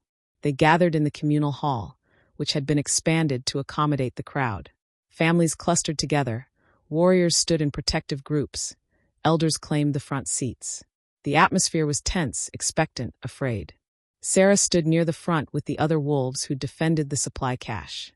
Kira bounced anxiously beside her, while Maya maintained enforcer stillness that somehow seemed more dangerous than movement. Nathaniel stood at the raised platform, radiating alpha authority. He'd changed into formal clothes, dark leather that marked his rank, his hair pulled back, every inch the powerful leader his pack needed. When he spoke, his voice carried to every corner of the hall. Last night, our territory was attacked by an organized force of rogues. We defended successfully, but the cost was significant. 7 wolves are in the healing house with serious injuries. Our eastern border sustained major damage, and we learned that this threat is larger and more organized than we initially believed. Murmurs rippled through the crowd. The rogues are being led by at least one alpha, possibly more. They're coordinating attacks across multiple territories, targeting outer settlements, testing defenses. Nathaniel's gaze swept the room. And they're recruiting, specifically targeting rejected wolves, exiles, anyone who feels wronged by the pack system. His eyes found Sera's briefly before moving on. One of our own was approached during the attack. Sera Nightshade, please step forward. Sera's heart hammered as she moved to the platform. Hundreds of eyes fixed on her, curious, assessing, some sympathetic, some skeptical. She'd never spoken in front of this many wolves. Had spent her whole life trying to be invisible, unnoticed. Now she was center stage, about to expose her deepest shame to an entire pack. Nathaniel's hand found the small of her back. A brief touch of support, hidden from most of the audience, but grounding for Sera. Tell them what the rogue said to you, he murmured. Sera took a breath and faced the pack. The rogue alpha knew who I was, she began, her voice stronger than she felt. Knew about my rejection by Alpha of Silvercrest. He tried to recruit me, said I should be angry at the pack system, that I should join their cause. What cause? Someone called from the crowd. Destruction of pack hierarchy. They believe the current system is corrupt, that bloodlines and traditional bonds create weakness instead of strength. Their leader, whoever he is gathering rejected wolves and turning their pain into a weapon. What did you tell him? Another voice asked. Sera lifted her chin. I told him I already had a pack. That Nightfall was my home. That I wouldn't betray wolves who'd shown me more respect and value in 3 weeks than my birth pack did in 21 years. Silence fell, then slowly applause started. One wolf, then another, then dozens, until the entire hall echoed with the sound. Sera felt tears prick her eyes. Acceptance, respect, belonging. Everything she'd thought she'd lost forever when Kieran rejected her. Nathaniel let the applause continue for a moment before raising his hand for silence. The rogues left a specific threat, he continued. They're targeting Silvercrest next. I've already warned Alpha Ashford, but we need to make a decision as a pack. He paused, his expression grave. Do we help them? The question sent shockwaves through the crowd. Why should we? An older wolf called out. Silvercrest cast out one of our own. Let them face the consequences. Because if Silvercrest falls, we could be next, Maya countered from the front row. This isn't about old grudges. It's about survival. It's about more than survival, Nathaniel said quietly. It's about what kind of pack we want to be. Do we let innocent wolves die because their alpha made a cruel decision? Do we stand by while rogues destroy everything our ancestors built? Silvercrest wouldn't help us, someone else shouted. Maybe not, Nathaniel agreed. But we're not Silvercrest. We're Nightfall. And we choose to be better. Debate erupted, voices rising in argument. Some advocated for isolationism. Protect their own and let other packs fend for themselves. Others argued for alliance, for standing together against a common threat. Sera watched Nathaniel navigate the chaos with practiced skill, hearing concerns, acknowledging fears, slowly guiding the pack toward unity. Finally, he called for a vote. The results were close but decisive. Nightfall would send aid to Silvercrest if the rogues attacked. Not out of obligation or alliance, but because it was the right thing to do. After the meeting, as wolves dispersed in small groups still arguing, Nathaniel pulled Sera aside. Alpha Ashford is ready to speak with you, he said quietly. Are you still willing? Sera nodded, even as her stomach churned with anxiety. They walked to Nathaniel's office, where a secure communication link had been established. A laptop sat on his desk, video call already connected. Alpha Marcus Ashford's face filled the screen. He looked older than Sera remembered, the lines in his face deeper, his gray eyes harder. The weight of leadership and current crisis evident in every feature. Sera Nightshade, he said without preamble. Thank you for agreeing to speak with me. Alpha Ashford. Sera kept her voice neutral, professional.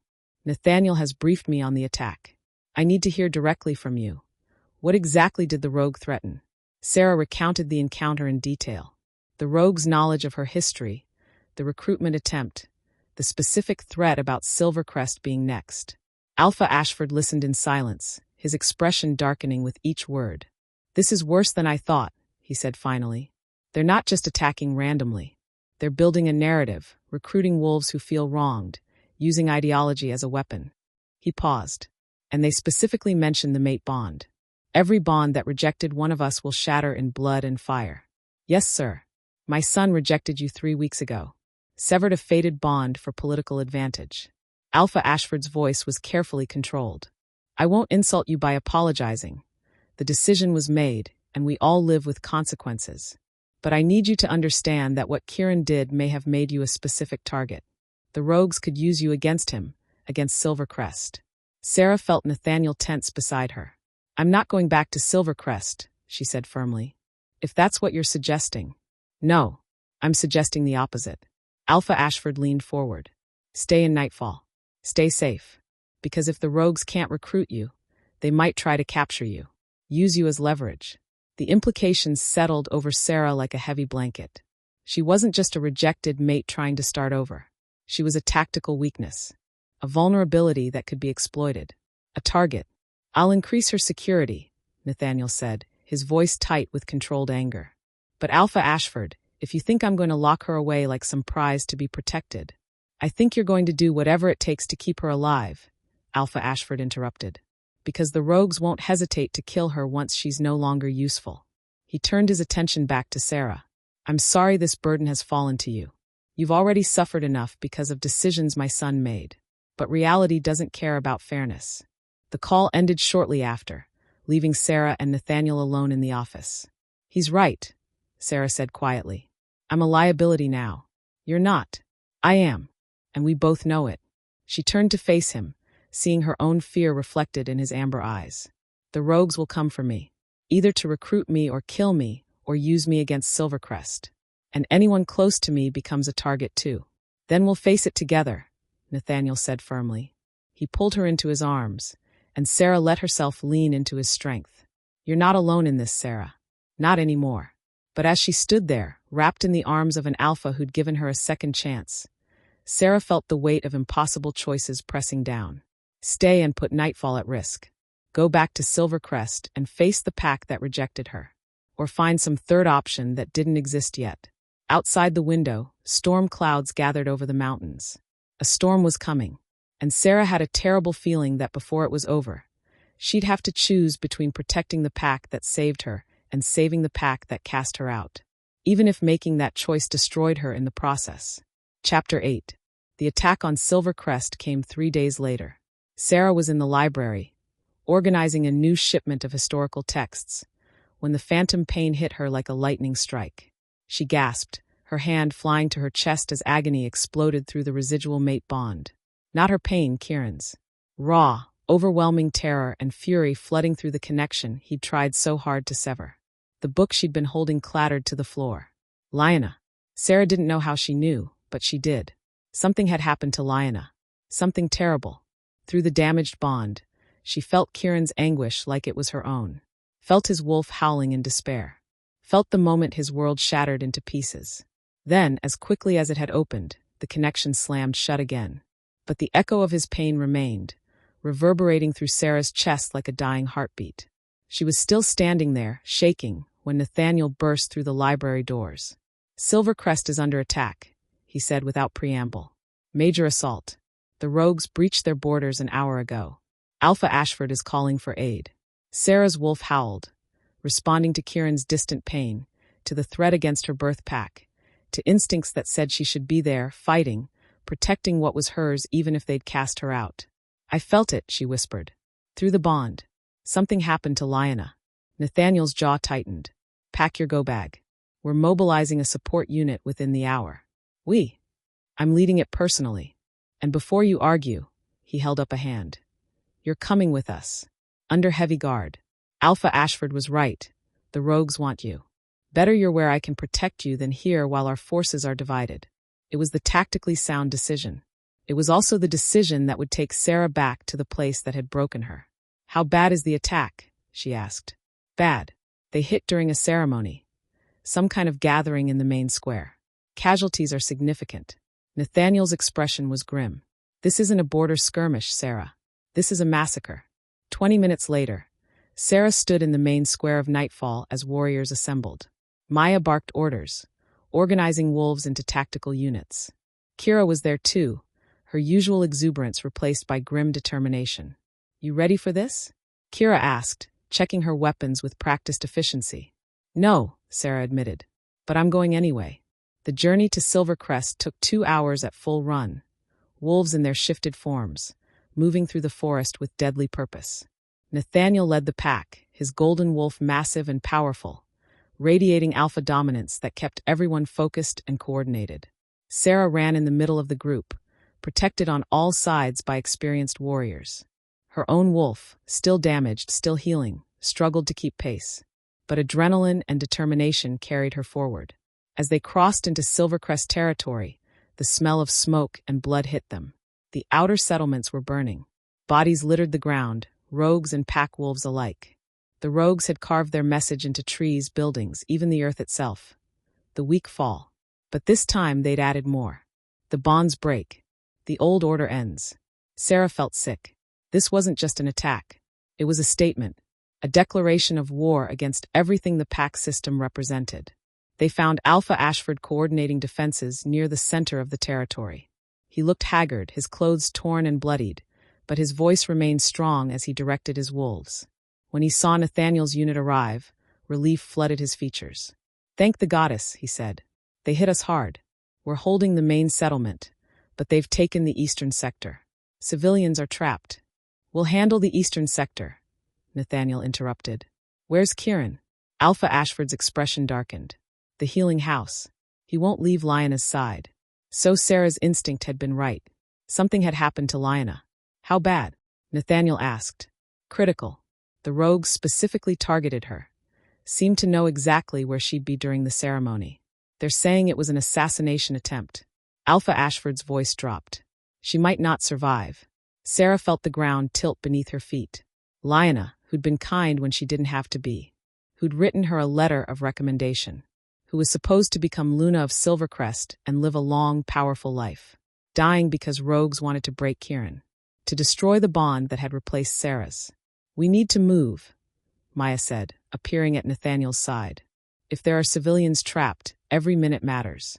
Nathaniel nodded, already strategizing. "Maya, take half the unit to the eastern sector. Kira, you're with her. I'll take the rest to reinforce the healing house.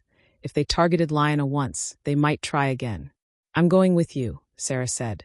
Everyone turned to stare at her. "Sera," Nathaniel started. "The rogues want me. If they're trying to kill Lyanna, it's to hurt Kieran, to weaken Silvercrest through its future alpha. But I'm the rejected mate. I'm a symbol they can use. If they know I'm here, they might focus on me instead of finishing what they started with Lyanna." "Absolutely not," Nathaniel said flatly. "You are not using yourself as bait." "It's not bait if it's tactical redirection," Sera argued. "You said yourself that I'm a target. So let's use that. Draw their attention to me, away from the vulnerable civilians and the dying Luna." "She has a point," Alpha Ashford said reluctantly. "The rogues are obsessed with rejected bonds, with breaking the system symbolically. Sera represents that narrative." "I don't care about the tactical merit," Nathaniel growled, his eyes flashing gold. "I'm not risking her life." "It's my life to risk," Sera interrupted. She met his gaze steadily, willing him to understand. "I can't hide forever, Nathaniel. And I can't let innocent wolves die because I'm too afraid to face the rogues who want me." The argument in his eyes warred with resignation. He knew she was right, knew that sometimes tactical necessity overruled personal feelings. "Fine," he bit out. "But you don't leave my sight. Not for a second." "Understood." "Understood." They split into 2 groups. Maya's unit disappeared toward the eastern sector while Nathaniel led his team, including Sera, toward the healing house. The main settlement was a war zone. Buildings burned, wolves fought in scattered skirmishes. The sounds of combat and dying echoed through streets that should have been peaceful. Sera had grown up here, knew every street, every building. Seeing it destroyed felt like watching her childhood burn.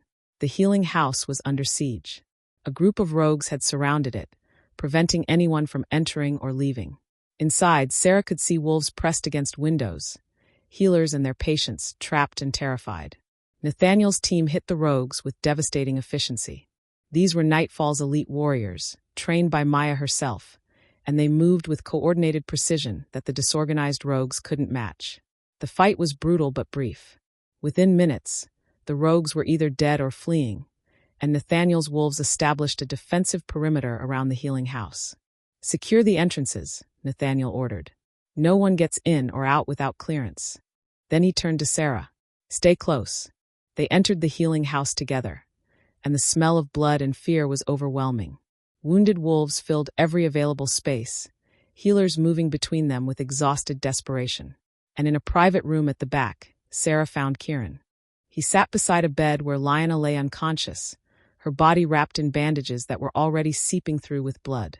Her breathing was shallow, labored. Even from the doorway, Sera could see she was fading. Kieran looked worse than Sera had ever seen him. His clothes were torn and bloodied, claw marks across his face, his storm-gray eyes hollow with grief and rage. When he sensed their presence and looked up, those eyes locked on Sera with an intensity that stole her breath. "You came," he said, his voice hoarse. "Nightfall sent aid," Nathaniel answered, his tone neutral but his posture protective, keeping himself slightly between Sera and Kieran. "I felt you," Kieran continued, still staring at Sera. "Through the bond. Felt the moment you crossed into Silvercrest territory. I thought I was imagining it. The bond should be dead by now. But there you were, like a ghost in my head." "The residual connection," Sera said quietly. "It hasn't fully severed, because I haven't completed the mating bond with Lyanna." Kieran's laugh was broken, bitter. "We were supposed to do the ceremony today. The one the rogues attacked. They knew. Somehow they knew exactly when and where to strike to cause maximum damage. They have intelligence," Nathaniel said. "Someone's feeding them information about pack ceremonies, vulnerabilities." "I know." Kieran stood, and Sera saw the full extent of his injuries. He was holding himself together through sheer willpower. "We caught one of them, a rogue who used to be a Silvercrest Omega. He confessed before he died. Said the rogue leader has spies in every major pack. Wolves who feel wronged by the system, who've been secretly recruited. The implications were staggering. If there were traitors within pack structures, nowhere was safe." "Did he name the leader?" Nathaniel demanded. "Called him the Unbound. Said he was a rejected mate himself years ago. Built an army from other rejects, other exiles. He's not just attacking territories. He's trying to destroy the entire concept of the mate bond. Prove that the moon goddess's design is flawed." Sera felt cold dread settle in her stomach. By killing wolves in bonded pairs? By breaking bonds however he can. Rejection, death, psychological torture. Kieran moved back to Lyanna's bedside, his hand hovering over hers like he was afraid to touch her. "If Lyanna dies, the bond between us dies with it. Permanently. No second chances, no possibility of completion. Just nothing." "She's not going to die," Sera said, surprised by the conviction in her own voice. Kieran's eyes snapped to hers. "The healers say she has hours. Maybe less. The rogues use poisoned claws, something designed to prevent healing, to make even minor wounds fatal. Then we find an antidote. There isn't one. It's ancient poison, something the old rogues used in the border wars. The recipe was lost centuries ago. So we find the recipe." Sera's mind raced, connecting pieces. "The library. Silvercrest has historical records." "Had," Kieran corrected bitterly. "The rogues burned it. Everything. All our records, all our history. Gone." But Sera was already moving, pulling out her phone. "Nathaniel, I need access to Nightfall's archives. Remote access right now." He understood immediately. "You think you can find information about the poison?" "Maybe. If the border wars are documented in our texts, there might be references to antidotes, countermeasures." She was already typing, accessing the digital catalog she'd been building. "It's a long shot, but it's better than nothing." For the next hour, Sera worked with frantic intensity. She coordinated with the healers, identifying the specific symptoms of Lyanna's poisoning. Then she cross-referenced historical accounts of the border wars, looking for any mention of similar toxins. Nathaniel stayed beside her, protecting her while managing the defensive perimeter. Kieran paced like a caged wolf, torn between hope and despair. And outside, the battle continued. Maya's unit fought to rescue trapped civilians. Alpha Ashford coordinated with arriving reinforcements from allied packs. The rogues pressed their advantage, using the chaos to cause maximum destruction. Sera blocked it all out, focused entirely on the texts, on the desperate search for something, anything, that could save Lyanna's life. Finally, in an obscure text about medicinal herbs used by ancient pack healers, she found it. A passage describing a poison called Moon's Bane, used by rogues to kill bonded wolves during the border wars. And more importantly, a recipe for the antidote. I found it, she breathed. The antidote. But it requires. She scanned the ingredients, her heart sinking. 3 herbs that might not exist anymore. And the blood of a rejected mate. Silence fell over the room. The blood of a rejected mate, Kieran repeated slowly. Then his eyes locked on Sera. That has to be metaphorical, Sera said, even as her wolf stirred with knowing. The moon goddess wouldn't design a cure that requires. The blood of a rejected mate, the healer who'd been tending Lyanna said quietly, reading over Sera's shoulder. It makes sense in a terrible way. Rejection blood carries unique properties. The pain of a severed bond, the strength of survival. In ancient times, healers believed it could counteract poisons designed to break bonds. Sera looked at Nathaniel, seeing her own horror reflected in his amber eyes. How much blood? Nathaniel asked, his voice dangerously soft. The text doesn't specify, the healer admitted. But for a poison this advanced, this deadly, probably significant. Define significant. Enough to weaken the donor. Possibly enough to. The healer didn't finish, but the implication hung heavy. Enough to kill. No, Nathaniel said flatly. Absolutely not. We'll find another way. There is no other way, Sera interrupted. She looked at Lyanna's dying form, then at Kieran's devastated face. This is the only option. Sera, I'm doing this. Like hell you are. Nathaniel moved in front of her, every inch the alpha, the protector, the male who'd claimed her heart. I'm not letting you die to save the woman who took your mate. She didn't take anything, Sera said firmly. Kieran made his choice. Lyanna was kind to me when she didn't have to be. And beyond that, beyond personal history, she's an innocent wolf being killed by rogues who want to destroy everything we believe in. If I can save her, I have to try. The bleeding could kill you, Nathaniel said, his voice breaking on the last word. Sera, I just found you. I can't, I won't. She cupped his face, forcing him to look at her. You taught me to be strong, to choose my own path, to become someone who doesn't hide from hard choices. Tears streamed down her face, but her voice remained steady. This is me being strong. This is me choosing. This is you dying, Nathaniel whispered. Maybe. Or maybe it's me proving that rejected mates aren't weak, aren't broken, that we're strong enough to save the bonds that replaced us. She kissed him softly. I love you, Nathaniel Stormborne, and I need you to let me do this. She'd never said it before, had been too afraid, too uncertain, too damaged to risk those words. But if she was going to die today, she needed him to know. Nathaniel closed his eyes, his entire body trembling with the effort of not grabbing her, not carrying her away from this place, not protecting her from her own courage. I love you too, he said finally, brokenly, which is why I can't watch you die. Then don't watch. Sera turned to the healer. What do you need me to do? The next hour blurred together in a haze of pain and purpose. The healer gathered what ingredients she could. 2 of the 3 herbs grew in Silvercrest's medicinal gardens and had survived the fires.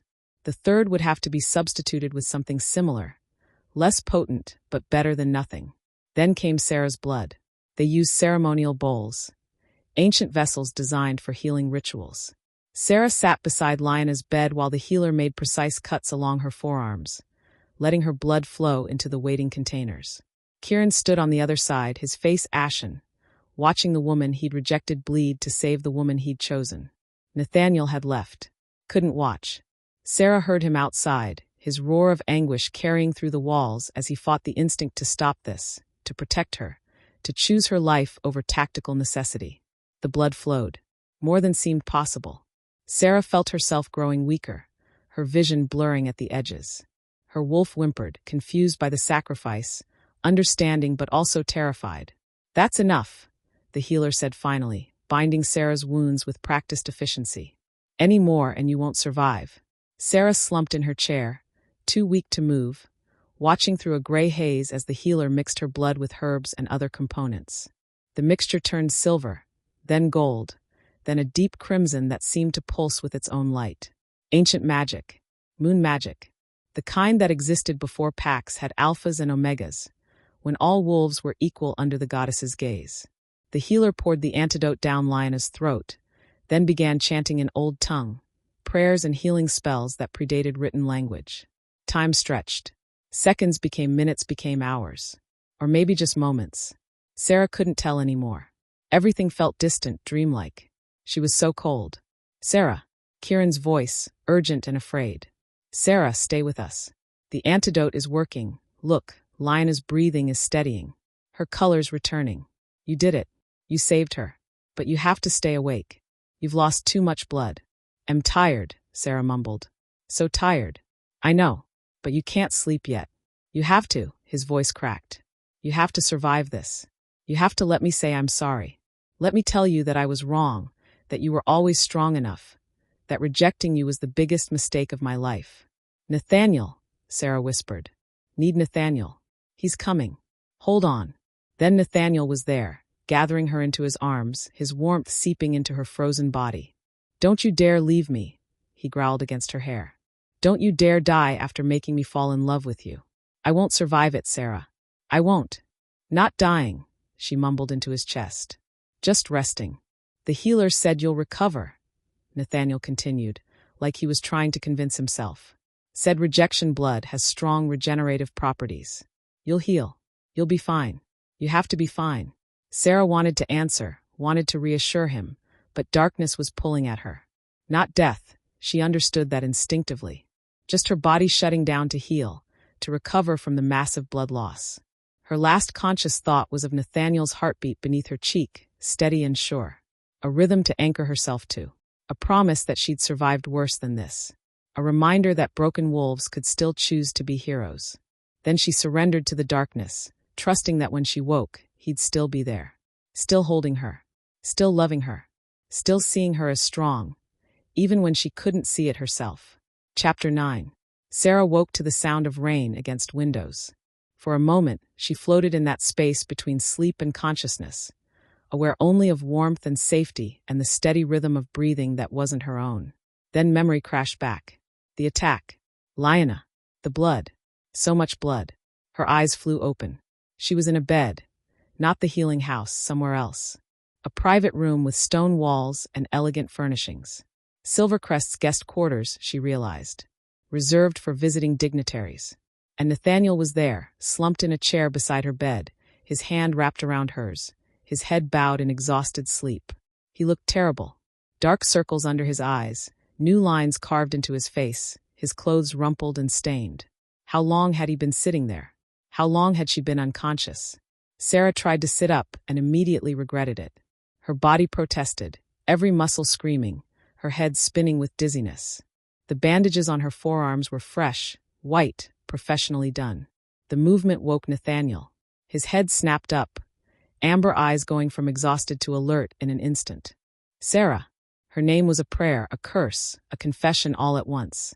He was on his feet immediately, hands hovering over her like he was afraid to touch, afraid she might shatter. "How do you feel?" "Like I donated half my blood supply," Sera managed, her voice hoarse. "How long was I out?" 2 days. Nathaniel finally touched her, his palm cupping her cheek with a gentleness that made her throat tight. 2 days of not knowing if you'd wake up, if the blood loss was too much, if I'd have to go home and tell my pack that I let their newest member sacrifice herself. "Nathaniel, don't," his voice cracked. "Don't tell me it was worth it or necessary or the right choice. I know all that. Intellectually, I understand. But emotionally," he pressed his forehead to hers. "Emotionally, I'm furious with you for being so brave and terrified that you almost died and so desperately in love with you that I can't think straight." Sera's hand came up to tangle in his hair, holding him close. "Lionna. Alive. Recovering. The antidote worked. She's weak but stable. The healers say she'll make a full recovery." Nathaniel pulled back enough to meet her eyes. "You saved her life, Sera. Saved Silvercrest's future Luna, and probably prevented Kieran from doing something catastrophically stupid in his grief. The rogues retreated after the main assault. We drove them back, established secure perimeters. They suffered heavy losses, enough that they won't be able to mount another major attack for a while." His expression darkened. "But they're not defeated, just regrouping. Sera absorbed this, her mind still foggy but clearing. Did we lose anyone? 15 wolves from Silvercrest. 3 from Nightfall. Nathaniel's jaw tightened. Maya took an injury saving civilians. She'll recover, but it was close. Kira won't leave her side. 15 lives. 15 wolves who'd been going about their day, attending a ceremony, believing they were safe in their own territory. Gone because rogues wanted to make a point about broken bonds and failed systems. I need to get up, Sera said, trying to sit up again despite the protests from her body. You need to rest. I need to see what's happening. Talk to people. Figure out what comes next. She swung her legs over the side of the bed, ignoring the wave of dizziness. Help me up or get out of my way, but I'm not lying here while there's work to be done. Nathaniel studied her for a long moment, then sighed in resignation. You're impossibly stubborn, you know that? I learned from the best. Sera managed a weak smile. He helped her stand, his arm around her waist supporting most of her weight. Her legs trembled but held. Progress. Someone had left clean clothes folded on a nearby chair, simple pants and a tunic in Nightfall's colors. Sera dressed slowly, Nathaniel turning his back to give her privacy, even though they'd crossed that boundary in other ways. When she was ready, he guided her out of the room and through Silvercrest's main lodge. The damage was everywhere. Scorch marks on walls, broken furniture hastily moved aside, wolves working on repairs with grim determination. But there was also something else, a sense of resilience. Purpose. The pack had been wounded but not broken. They found Lyanna in a sunlit recovery room, sitting up in bed and looking remarkably alive for someone who'd been at death's door 2 days ago. Her platinum hair was pulled back in a simple braid, and though she was pale, her ice-blue eyes were clear and focused. Kieran sat beside her, their hands intertwined, and the connection between them was palpable. Not the mate bond. That wouldn't snap into place until they completed the ceremony, but something deeper. Choice.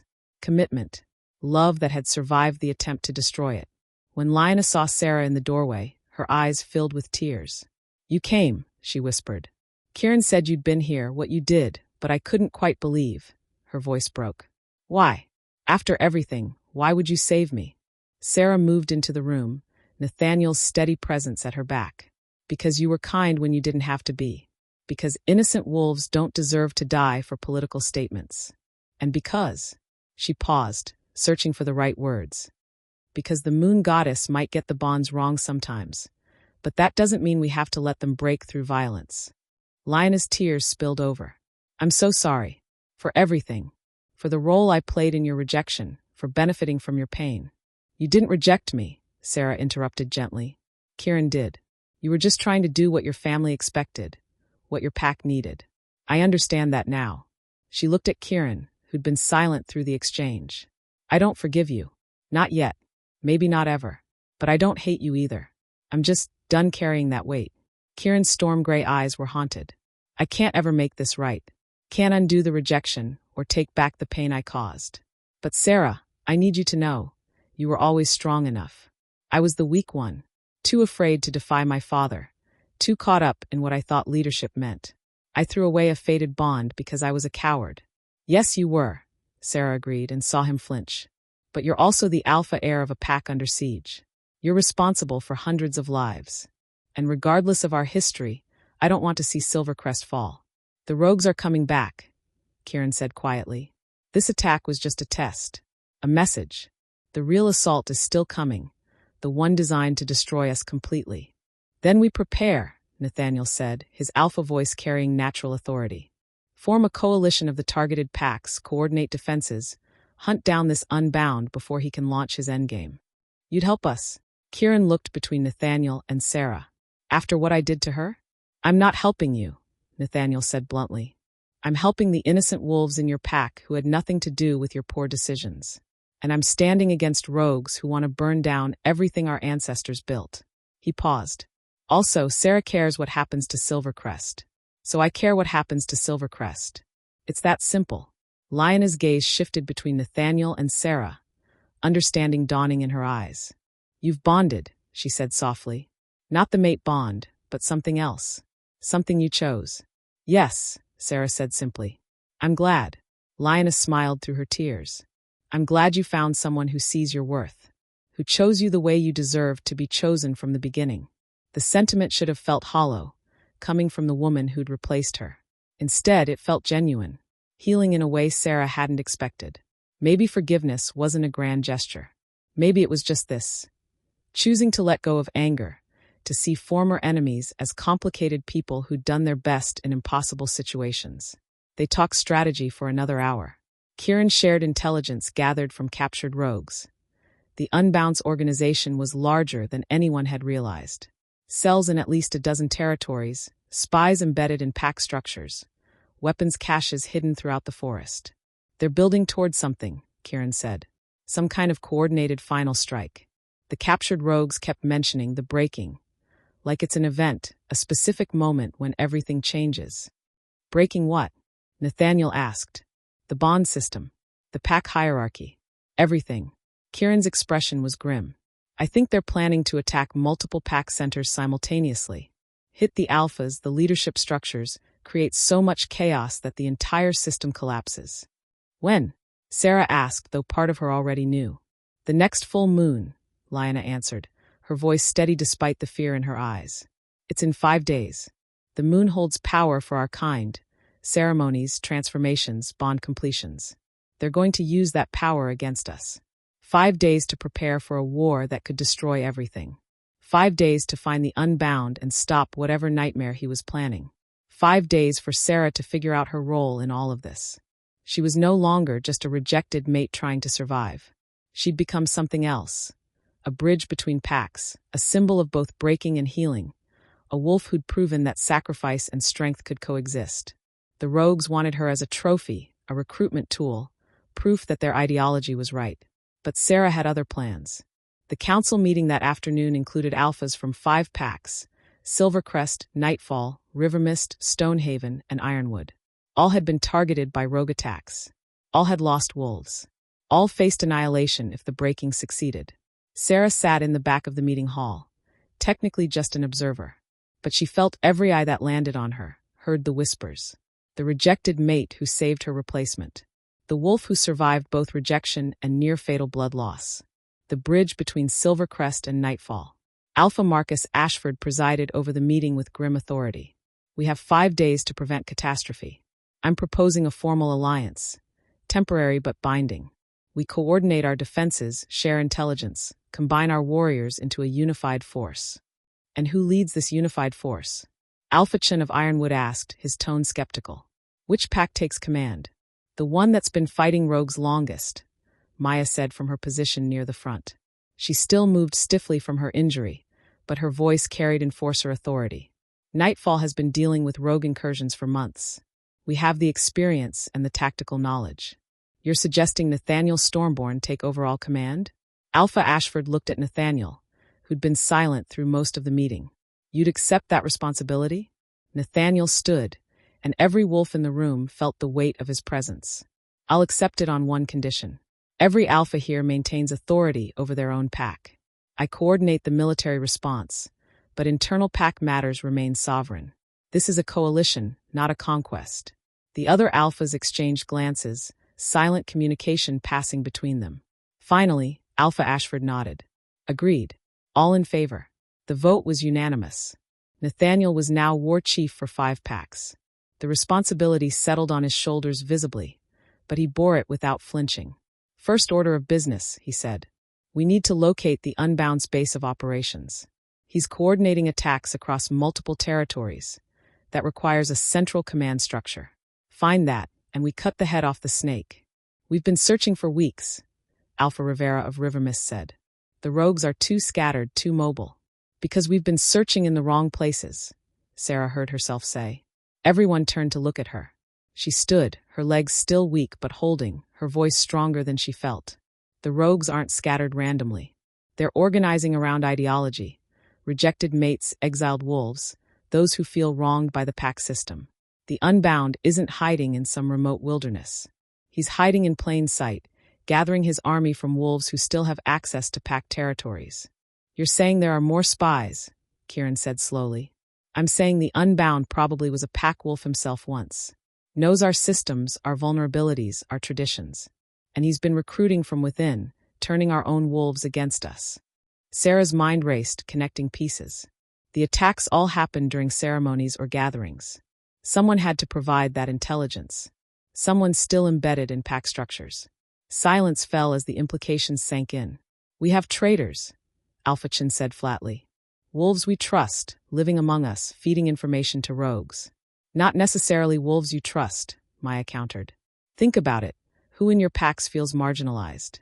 Overlooked? Wronged by hierarchy and tradition? Those are the wolves the Unbound would target for recruitment. We need to root them out, Alpha Ashford said, before they can sabotage our defenses for the breaking. We need to understand them, Sera corrected quietly. The Unbound's message resonates because there's truth in it. Not the violence, not the destruction, but the core complaint. That some wolves are judged as inferior because of bloodlines or circumstances beyond their control. She looked directly at Alpha Ashford. Rejecting fated mates for political advantage. Exiling wolves who don't fit narrow definitions of strength. Creating systems where some wolves matter more than others. You're defending them, someone accused from the back. I'm explaining them, Sera shot back. Because I could have been one of them. If Nightfall hadn't taken me in, if I'd been left to wander alone with nothing but anger and pain, the Unbound's message would have seemed appealing. Justified even. So what do you suggest? Nathaniel asked, his tone careful, giving her space to articulate the thought she was still forming. We offer an alternative, Sera said. Not all the rogues want war. Some are just desperate, believing they have no other choice. We give them a choice. Safe passage to packs that will accept them. Amnesty for those who weren't directly involved in the violence. A way back into the system without having to burn it down first. That's madness, Alpha said. They've killed our wolves. Some have, Sera interrupted. Not all. And even those who have might stop if they saw another path. We're not going to defeat the Unbound through force alone. He has too many followers, too much support. We need to undermine his message, prove that change is possible without violence. The debate that followed was heated, opinions divided. But slowly, grudgingly, a consensus emerged. They would prepare for war while offering peace. Would strengthen defenses while extending amnesty. Would hunt the Unbound while giving his followers a way out. It was a gamble. A massive, dangerous gamble that could backfire spectacularly. But it was also the only strategy that addressed the root cause instead of just treating symptoms. After the meeting, Nathaniel found Sera on the terrace overlooking Silvercrest's valley. The sun was setting, painting the sky in shades of fire and gold. That was brave, he said, settling beside her. And risky. Half those alphas think you're sympathizing with the enemy. Maybe I am, Sera said quietly. I understand the anger, Nathaniel. The resentment. The feeling that the system is designed to break certain wolves while elevating others. The Unbound is wrong about the solution, but he's not wrong about the problem. I know. Nathaniel's hand found hers, their fingers intertwining naturally. It's one of the things I love about you. You see the complexity, the shades of gray. Most wolves just see enemies or allies. You see people. Sera leaned into him, exhausted but determined. 5 days until the breaking. 5 days to find the Unbound, stop the attacks, and somehow convince desperate rogues that there's a better way. 5 days, Nathaniel agreed. Then we'll see if your gamble pays off. They sat in silence as darkness fell, watching stars emerge one by one. Somewhere out there, the Unbound was planning his endgame, gathering his army, preparing to tear down everything the packs had built. And somewhere between the packs that had rejected her and the pack that had saved her, Sera was becoming something new. Not a victim of the mate bond's cruelty, not a symbol of the system's failures, but a bridge, a possibility, a wolf who'd been broken and chose to heal in ways that made her stronger than she'd ever been whole. Nathaniel, Sera said quietly, when this is over, when we've survived the breaking and defeated the Unbound and rebuilt what was destroyed, I want to complete our bond. Not the fated kind, the chosen kind. The ceremony where we stand before our pack and choose each other, again and again, for the rest of our lives. She felt him go still beside her, his hand tightening around hers. Are you asking me to be your mate? His voice was rough with emotion. I'm asking if you'll have me. Broken pieces and all. Damaged bond and complicated history. I'm asking if you'll choose me the way I choose you. Nathaniel pulled her into his arms, and Sera felt tears on his cheeks pressed against hers. Yes, he whispered. Yes to all of it. Yes forever. Yes, until the moon goddess herself calls us home. They held each other as night deepened around them. Two wolves who'd found each other in the wreckage of broken bonds and built something stronger than fate had ever intended. 5 days until the breaking. 5 days to save the packs and stop a war. 5 days to prove that love, the kind you chose rather than the kind that chose you, could survive anything, even the end of the world as they knew it. Chapter 10. The next 4 days blurred together in a frenzy of preparation. Warriors trained in mixed units, learning to fight alongside wolves from different packs, different traditions, different styles. Maya coordinated defense strategies with enforcer captains from all 5 territories. Healers stockpiled supplies and established emergency protocols. And Sera worked with a small team to craft the amnesty offer, a formal declaration that would be distributed throughout the territories, promising safe passage and pack acceptance to any rogue who surrendered peacefully before the full moon. It was dangerous work.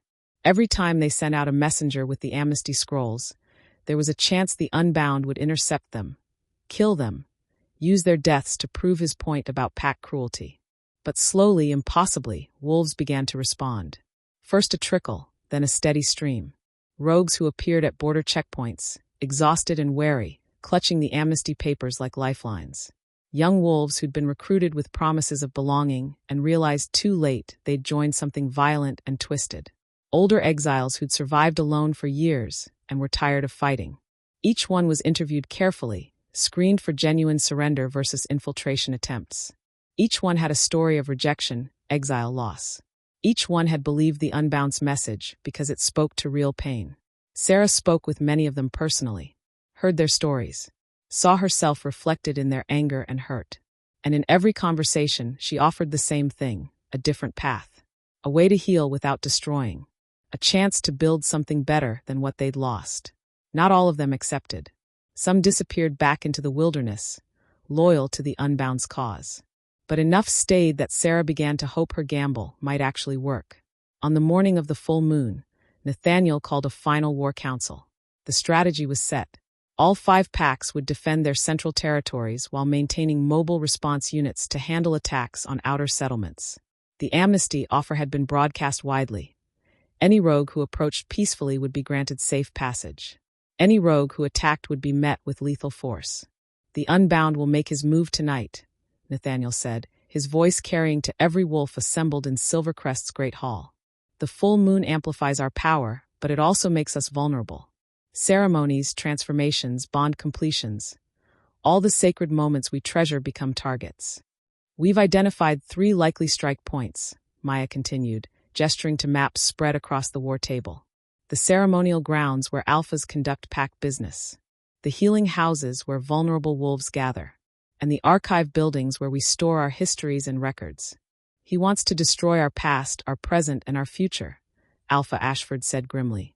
Symbolic as well as practical. Then we guard all 3, Nathaniel said. Triple defenses on ceremonial grounds. Healers evacuated to secure locations with warrior escorts. Archives protected by our most experienced fighters. And the Unbound himself? Kieran asked. He'd recovered from his injuries, stood now with Lyanna at his side. Still not fully mated, but bonded by choice and survival. We hunt him, Nathaniel said simply. Sera's intelligence from the surrendered rogues suggests he's established a base in the Northern Territories, somewhere between Ironwood and the unclaimed wilderness. I'm taking a strike team to flush him out while you all defend the settlements. That's suicide, Alpha Chin objected. You're the war chief. You should be coordinating defenses, not running into the enemy's stronghold. I'm the strongest alpha in this coalition, Nathaniel interrupted, not boasting but stating fact. If anyone can take down the Unbound, it's me. And if I don't, you all have your defensive plans. Maya knows my strategies. You'll survive without me. The words hung heavy in the air, because they all knew what he wasn't saying. This was potentially a one-way mission. I'm coming with you, Sera said. Every head turned toward her. Absolutely not, Nathaniel said immediately. The Unbound wants me specifically. I'm the symbol he's built his narrative around. The rejected mate who should hate the system, who should want revenge. Sera stepped forward, her voice steady despite the fear churning in her gut. If he's going to reveal himself, it'll be for me. I'm your bait. No. Nathaniel's eyes flashed gold, his wolf rising to the surface. "We've had this conversation. And I'm having it again," Sera interrupted. "You need me for this, Nathaniel. Tactically, emotionally, strategically, you need me. And I'm not letting you walk into that stronghold without me." They stared at each other, alpha dominance meeting stubborn determination, until finally Nathaniel looked away. "Fine," he bit out. "But you follow my orders exactly. And if I tell you to run—" "I run," Sera finished. "I promise." The war council dispersed, each alpha returning to their territories to oversee final preparations. By sunset, the coalition would be in position, warriors stationed at key defensive points, healers ready for casualties, civilians secured in safe houses. Sera spent her final hours before departure in Silvercrest's library, or what remained of it. The fire had destroyed most of the collection, but some texts had survived, and she found herself drawn to them, looking for answers, or maybe just comfort in familiar words.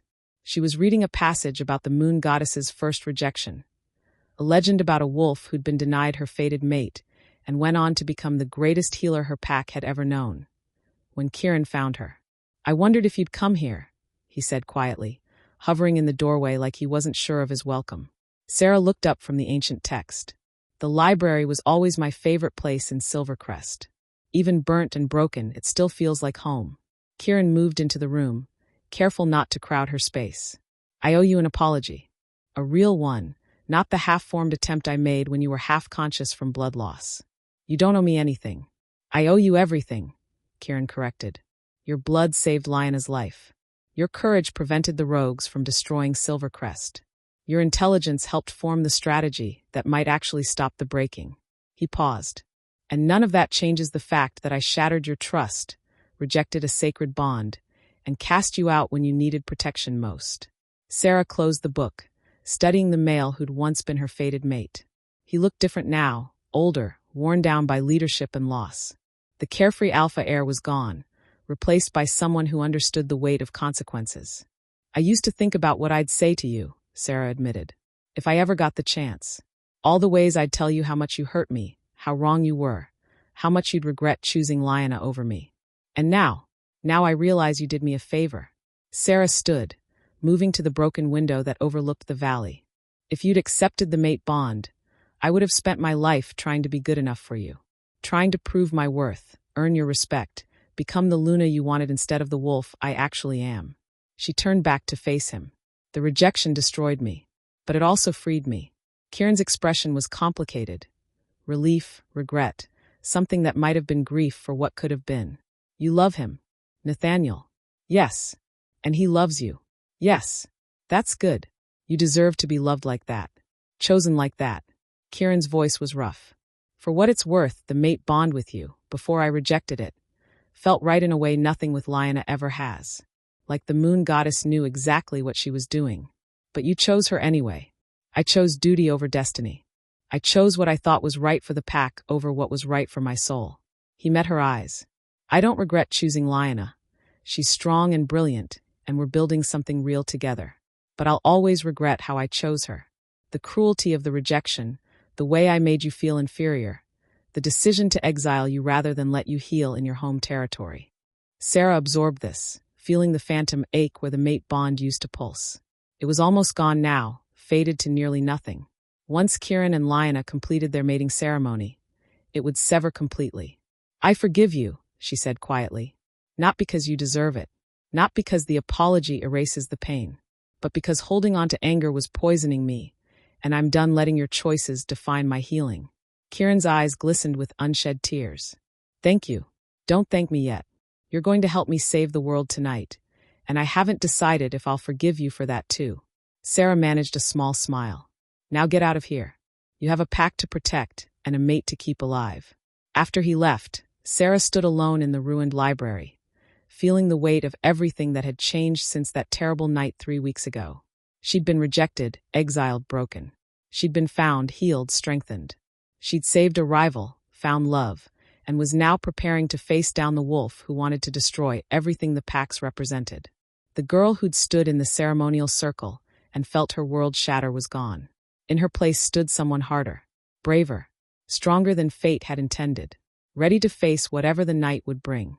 The unbound stronghold was exactly where the surrendered rogues said it would be. A series of caves in the northern mountains, hidden by ancient magic that made them nearly impossible to find unless you knew what to look for. Nathaniel's strike team consisted of 20 wolves, the best warriors from all 5 packs, plus Sera. They'd traveled in wolf form, moving silently through the forest as the sun set and the full moon began its rise. The power of it thrummed through Sera's veins. Full moon energy amplified everything: senses, strength, the connection to her wolf. Even her damaged bond hummed with residual magic, though it no longer hurt the way it once did. They approached the caves from multiple angles, surrounding the stronghold before the unbound sentries could sound an alarm. Nathaniel's tactical brilliance showed in every carefully planned position, every synchronized movement. Then they struck. The battle that erupted was brutal and chaotic. Rogues poured out of the caves, fighting with desperate ferocity. These weren't the disorganized attackers from previous raids. These were true believers, the core of the Unbound's army, willing to die for their cause. Sera fought alongside Nightfall's warriors, using everything Maya had taught her. Block, redirect, strike. Read your opponent's tells. Protect your packmates. Survive. She took hits, landed blows, watched wolves fall on both sides. And through it all, she searched for him, the Unbound, the wolf who'd built an army from broken dreams and shattered bonds. She found him in the largest cave, a massive chamber lit by moonlight streaming through gaps in the stone ceiling. He was bigger than she'd expected, alpha-sized, with dark fur marked by silver scars that suggested a lifetime of violence. His eyes glowed red, touched by some magic Sera didn't understand. And when he shifted to human form, she recognized him. Or rather, recognized his story. He was old, maybe 50, with graying hair and a face carved by suffering. And wrapped around his wrist was a tattered red cord, the kind used in mating ceremonies. But it was severed, the ends burned black. A rejected mate, just like her. Sera Nightshade, he said, his voice carrying power that made the cave walls tremble. The one who got away. The one who chose healing over vengeance. You know who I am. I know your story. Rejected by an alpha heir. Cast out for being inferior. Left to survive alone. The Unbound circled her slowly, and Sera was acutely aware that they were alone. Nathaniel and the others still fighting outside. You should have joined us. Should have embraced your rage and helped us burn down the system that broke you. The system didn't break me, Sera said, her hand tightening on her weapon. Kieran Ashford broke me, but I chose to heal. That's the difference between us. Healing. The Unbound laughed, bitter and sharp. There is no healing from mate rejection. Only survival. Only the endless ache where the bond used to be. He yanked up his sleeve, showing his forearm, covered in scars, some old, some fresh. Self-inflicted, Sera realized with horror. How long? She asked quietly. 23 years since my mate rejected me. 23 years of carrying this wound. This constant reminder that I wasn't good enough for the moon goddess's design. His red eyes bored into her. But I learned to use the pain, to channel it, to gather others who'd suffered the same betrayal, and show them that we didn't have to accept the system that hurt us. So you hurt others instead. Killed innocent wolves. Destroyed packs that had nothing to do with your rejection. I'm destroying the institution of rejection itself, the Unbound corrected. Every time an alpha chooses politics over fate, every time a wolf is cast out for being inferior, every time the pack system values bloodlines over worth, that's what I'm fighting against. By becoming exactly what you claim to hate, Sera shot back. You're judging wolves as inferior, casting out anyone who doesn't fit your ideology, valuing vengeance over worth. I'm offering freedom. You're offering death. Sera's voice echoed through the cave. I've spoken with the rogues who surrendered. They didn't want freedom. They wanted belonging, acceptance, a pack that would value them. You preyed on their pain and turned it into a weapon. And what do you offer them? The Unbound demanded. Another chance to be rejected? Another pack that will cast them out the moment they're inconvenient. I offer them choice, Sera said. The choice to heal or to hate, to build or to destroy, to become something better than their worst moments. Pretty words from a wolf who got lucky, who found an alpha willing to pity her. Nathaniel doesn't pity me, Sera interrupted fiercely.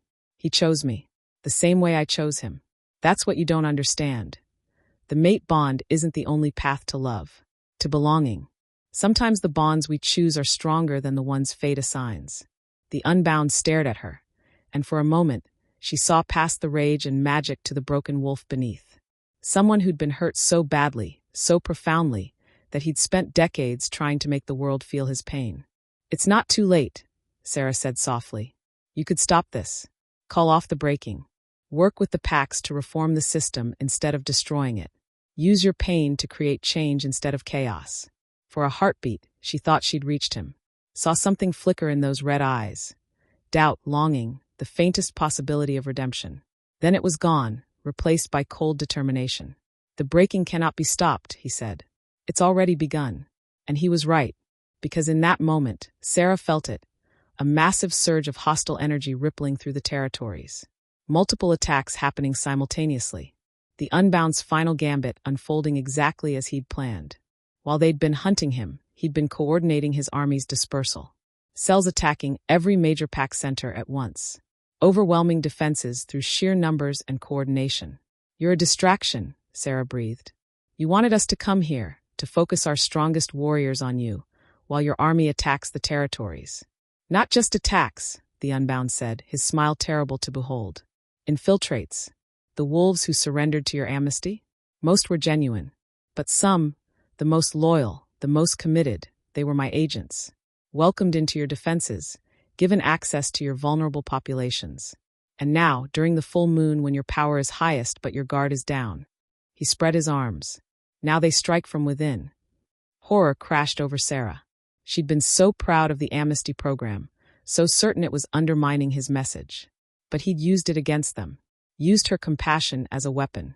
"Nathaniel," she gasped, reaching for their connection.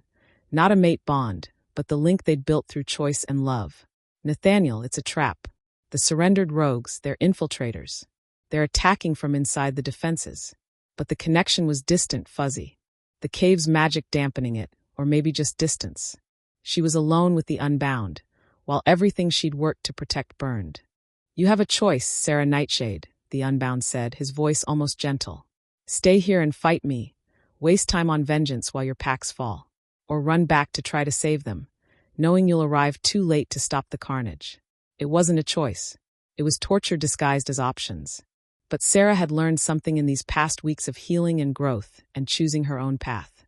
Sometimes there was a third option, one that required sacrifice, courage, and faith in the wolves she'd come to love.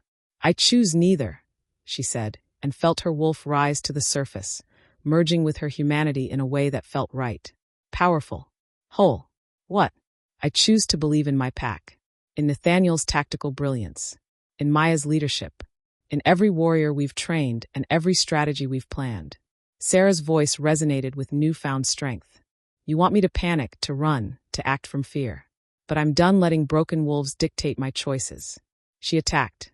Not with the polished skill of a lifetime warrior, but with the desperate courage of a wolf who'd survived rejection and chose to survive this too. The Unbound met her assault with brutal efficiency, his centuries of pain channeled into devastating strikes. He was stronger, faster, more experienced. But Sera was fighting for something he'd long forgotten. Hope. The battle raged through the cave, both of them shifting between human and wolf forms, using every advantage, pressing every opening. Sera took hits that would have killed a normal wolf, landed blows that barely slowed the Unbound down. But she held her ground, and slowly, impossibly, she began to understand. The Unbound's power came from his pain, from the endless ache of the rejected bond that he'd never let heal. Every scar on his body was a reminder, a tether to his suffering, a source of terrible strength. But it was also his weakness, because he'd never let go, never moved forward, never allowed himself to become anything except the wolf who'd been rejected 23 years ago. Sera had let go, had grieved and healed and built something new from the ashes of what was destroyed. That was the difference between them. "You're already dead," she gasped out, dodging one of his strikes. "You died the day your mate rejected you. You just haven't stopped moving yet." "Shut up. Everything you've built is a monument to pain that doesn't have to define you. You could have been so much more." I said shut up. The Unbound's rage exploded outward, raw power that sent Sera crashing into the cave wall. She felt ribs crack, tasted blood, her vision graying at the edges. He loomed over her, his eyes blazing red, death written in every line of his body. "Any last words?" he snarled. "Just 3, Sera whispered. Then, louder, using the connection she'd built with Nathaniel, pushing it through the cave's dampening magic with every ounce of will she possessed. "I love you," and the world exploded in golden light. Nathaniel burst through the cave wall in his alpha wolf form, massive and furious, the full moon's power radiating off him like living fire. He'd heard her. Across the distance and through the magic, he'd heard her call. And he'd come. The Unbound turned just in time to meet Nathaniel's assault. 2 alphas colliding with force that shook the mountain itself. Sera watched through fading consciousness as they fought. Watched Nathaniel fight with a ferocity she'd never seen, protecting his mate, his pack, his future. Watched the moment he found the opening. Watched his jaws close around the Unbound's throat. And watched the ancient, tortured wolf finally stop fighting. "End it," the Unbound gasped, his human form broken and bleeding. "Please. I'm so tired of the pain." Nathaniel shifted to human, still holding the Unbound down. "It didn't have to be this way." "Yes, it did. From the moment she rejected me, this was always how it ended." The Unbound's eyes found Sera, still slumped against the wall. Don't let the pain define you. Like it defined me. You're stronger. You chose better." Then the light faded from his red eyes. The Unbound, the wolf who'd built an army from broken bonds and shattered dreams, was dead. And with his death, the breaking shattered. Sera felt it through the residual pack connections.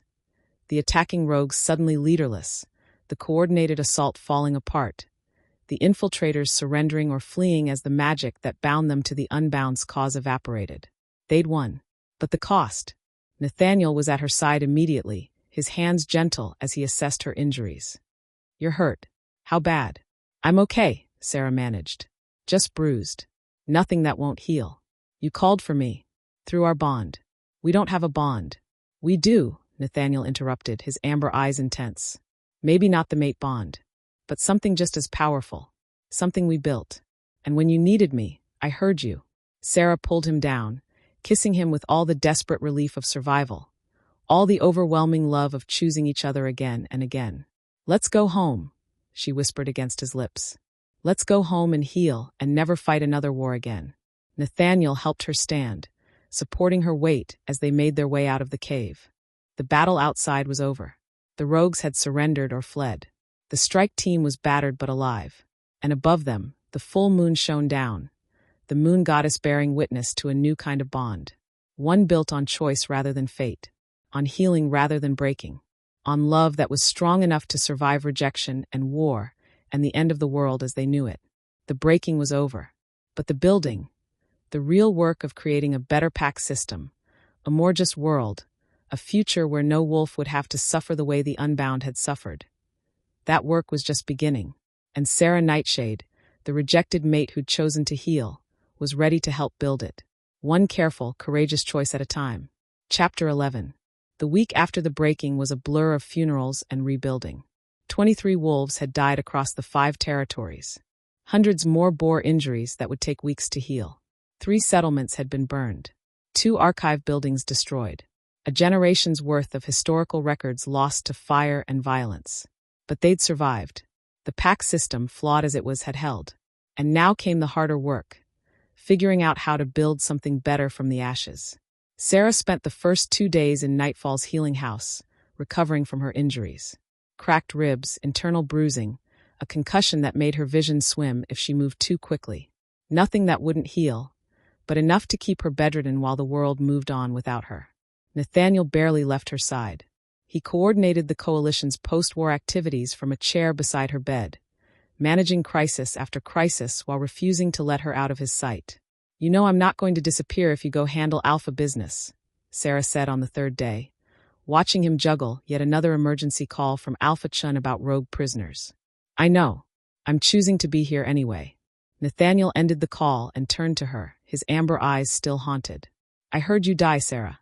Through our bond, through the distance. I felt the moment that cave wall broke your ribs, felt your consciousness fading. And I've never been more terrified in my life. But I didn't die. But you could have. And it would have been my fault for bringing you on that mission, for letting you face the Unbound alone." "You didn't let me do anything," Sera interrupted firmly. "I made that choice. Just like I made the choice to draw him out, to fight him, to call for you when I needed help. Those were my decisions, Nathaniel. You don't get to carry responsibility for my courage." He was quiet for a long moment, then smiled slightly. "You sound like an alpha. I learned from the best." By the 4th day, Sera was cleared for limited activity. She still moved carefully, her body healing but tender, but it felt good to be vertical again. To walk through Nightfall's territory and see restoration already underway. The pack had thrown themselves into rebuilding with determined energy. Burnt buildings were being cleared for reconstruction. Gardens were being replanted. The training grounds, damaged in the initial rogue attack, were being reinforced and expanded. And everywhere, Sera saw changes that reflected the conversations she'd started. The communal hall had new seating areas specifically designed for wolves of all ranks to mingle. The healing house had expanded its services to include mental health support and counseling for trauma. The Pack Council had opened positions to non-alpha voices, creating space for omegas and mid-ranking wolves to participate in governance. Small changes, but significant. "You did this," Kira said, appearing at Sera's side as she surveyed the construction. The young warrior looked exhausted but triumphant, sporting fresh scars that would mark her as a survivor of the breaking. "You started the conversation about making things better, and the whole pack ran with it." "It wasn't just me. It was mostly you," Kira interrupted. "You were the one who stood in front of the War Council and said rejected wolves deserved compassion. You were the one who created the amnesty program. You were the one who saved your rival and faced down the unbound." She bumped Sera's shoulder gently. "You're kind of a legend now. The rejected mate who saved the packs. They're already writing songs. Please tell me you're joking." "I wish I was. Marcus from the Western Settlement has composed 3 verses so far. They're terrible but enthusiastic." Despite everything, Sera laughed. It felt good to laugh, to find humor in the aftermath of horror, to remember that life continued even after surviving war. The Coalition Alphas gathered in Nightfall 5 days after the breaking fell for a formal summit. This time, the atmosphere was different. Less desperate urgency, more determined cooperation. They met in Nathaniel's Great Hall, which had been expanded to accommodate delegations from all 5 packs plus representatives from several other territories who were interested in joining the alliance. Sera sat in the observers section, technically not part of the official proceedings, but present at Nathaniel's insistence. She'd earned a voice in these conversations, he'd said, even if protocol didn't officially grant her one. Alpha Marcus Ashford opened the summit. "We survived the breaking, but survival isn't enough. We need to address the root causes that allowed the Unbound to build an army in the first place." "Meaning what?" Alpha Rivera asked. "We start accepting every rogue who wanders into our territories. Meaning we examine our policies on rejection, exile, and hierarchy," Nathaniel said firmly. "The Unbound was wrong about the solution, but he wasn't wrong about the problem. Our system creates casualties. Wolves who are marginalized, rejected, cast out. We can't keep ignoring that. So what do you propose?" Alpha Chen's tone was skeptical but not hostile. "We overturn centuries of tradition? Abolish the mate bond system?" "No," Sera heard herself say. Every head turned toward her, and she stood, heart hammering but voice steady. "We don't abolish tradition. We evolve it. The observer section doesn't have speaking privileges." Someone started. "Let her speak," Alpha Ashford interrupted, surprising everyone. "She's earned it." Sera moved to the front of the room, acutely aware of hundreds of eyes on her. This was nothing like speaking to Nightfall's pack. This was addressing the leadership of multiple territories, wolves whose decisions would affect thousands. "The mate bond is sacred," she began, "but it's not infallible. We all know stories of bonds that didn't work, mates who were incompatible, situations where rejection was the kindest option. The problem isn't the bond system itself, it's how we handle rejection." She pulled out documents she'd prepared, research compiled from the ancient texts, input from surrendered rogues, proposals drafted with help from Nightfall's council. "I'm proposing 3 reforms," Sera continued. "First, formal severance ceremonies for rejected bonds. Not just abandonment, but a ritual that provides closure and magical healing for both wolves. The old priesthood had these ceremonies, we can recreate them." Murmurs rippled through the assembled alphas. Second, mandatory support systems for rejected mates. Counseling, community integration, skills training. So wolves like me don't end up wandering alone, vulnerable to recruitment by extremists like the Unbound. And third, Nathaniel prompted, his expression proud. Third, alternative bonding ceremonies. Recognition that chosen bonds, the kind built through mutual respect and love rather than fate, are equally valid. Let wolves choose their mates without the pressure of destiny, and honor those choices with the same weight as fated bonds. That's heresy, someone called out. The moon goddess designed the mate bond system. The moon goddess also gave us free will, Sera countered, and the ability to love beyond fate's design. I'm not saying fated bonds are wrong. I'm saying they're not the only path to happiness, to family, to belonging. My bond with Kieran Ashford was fated, and it destroyed me. My bond with Nathaniel Stormborne was chosen, and it saved me. Both are real. Both matter. The system should honor that. Silence fell, heavy with consideration. Then, surprisingly, Alpha Ashford spoke. My son made a terrible choice when he rejected his fated mate. But he made it because he felt trapped between duty and destiny, with no good options and no support. If we'd had these systems in place, proper severance ceremonies, support structures, recognition of alternative bonds, maybe the whole situation would have been handled with more dignity, more compassion. You're agreeing with her? Alpha Chin looked shocked. I'm agreeing that the status quo failed, Alpha Ashford said firmly. The Unbound built an army from rejected wolves we could have helped instead. That's on us. On the system we've maintained because it's always been this way. He turned to Sera. These reforms have merit. I support implementing them in Silvercrest. Nightfall as well, Nathaniel said immediately. One by one, the other alphas voiced their support. Not unanimous, change never was, but enough to create momentum. By the end of the summit, they'd agreed to a coalition-wide implementation of Sera's reforms, with a task force to develop the specific protocols and rituals. Representatives from each pack would collaborate, drawing on ancient texts and modern needs to build something better than what existed before. It wasn't perfect. It wouldn't solve everything. But it was progress. Real, meaningful progress built on the ashes of tragedy. After the summit concluded, as delegations dispersed and wolves returned to their territories, Nathaniel found Sera on the terrace overlooking the valley. You changed the world today, he said softly, wrapping his arms around her from behind. I proposed some reforms, Sera corrected, leaning back into his embrace. Changing the world is a lot bigger than that. You started the change. That's what matters. He pressed a kiss to her temple. I'm so proud of you, of who you've become, who you've always been but finally let yourself show. Sera turned in his arms, looking up at the alpha who'd seen her worth when she couldn't see it herself. I couldn't have done any of this without you, without Nightfall, without wolves who believed in second chances and chosen bonds. Speaking of chosen bonds, Nathaniel's expression shifted, nervous and hopeful all at once. There's something I want to ask you. What? Instead of answering, he pulled a small box from his pocket. Inside was a cord woven from threads of gold and silver, marked with symbols that represented both their packs. The Nightfall moon and the Silvercrest crest intertwined. This is a bonding cord, Nathaniel said quietly. Not like the red cords used in traditional mate ceremonies. This one represents choice. The conscious decision to bind our lives together, not because fate demanded it, but because we want to, because we choose each other every day for the rest of our lives. Sera's eyes filled with tears. Nathaniel, you don't have to answer now, he continued quickly. I know it's soon. I know you're still healing from the rejection. I know there's 1,000 reasons to wait. Yes, Sera interrupted. He stopped mid-sentence. What? Yes. I'll bond with you. I'll choose you, today and tomorrow, and every day the moon goddess grants us.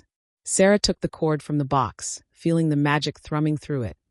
Ancient and powerful and right. When? The next full moon? Nathaniel suggested. Give you time to fully heal. Give the pack time to prepare. We'll do it properly, with ceremony and celebration and everything you deserve. The next full moon, Sera agreed. 1 month to prepare for the rest of our lives. They stood together as the sun set over Nightfall's valley. Two wolves who'd found each other in the wreckage of broken bonds and built something stronger than fate. The next full moon would mark exactly 1 month since Sera's rejection. 1 month since her world shattered and she was cast into exile. 1 month to transform from a broken, rejected mate into a wolf strong enough to change the pack system itself. It seemed impossible. Too fast, too dramatic, too much transformation in too little time. But as Nathaniel held her, as the bonding cord warmed against her palm, as her wolf settled peacefully in her chest, healed in ways she'd never thought possible, Sera understood something fundamental. Healing didn't follow a timeline. Growth didn't wait for permission. Strength wasn't something you built slowly over years. Sometimes you broke completely. And in the breaking, you discovered what you were truly made of. Sometimes you were rejected by fate. And in the rejection, you found the freedom to choose something better. Sometimes you survived the end of the world.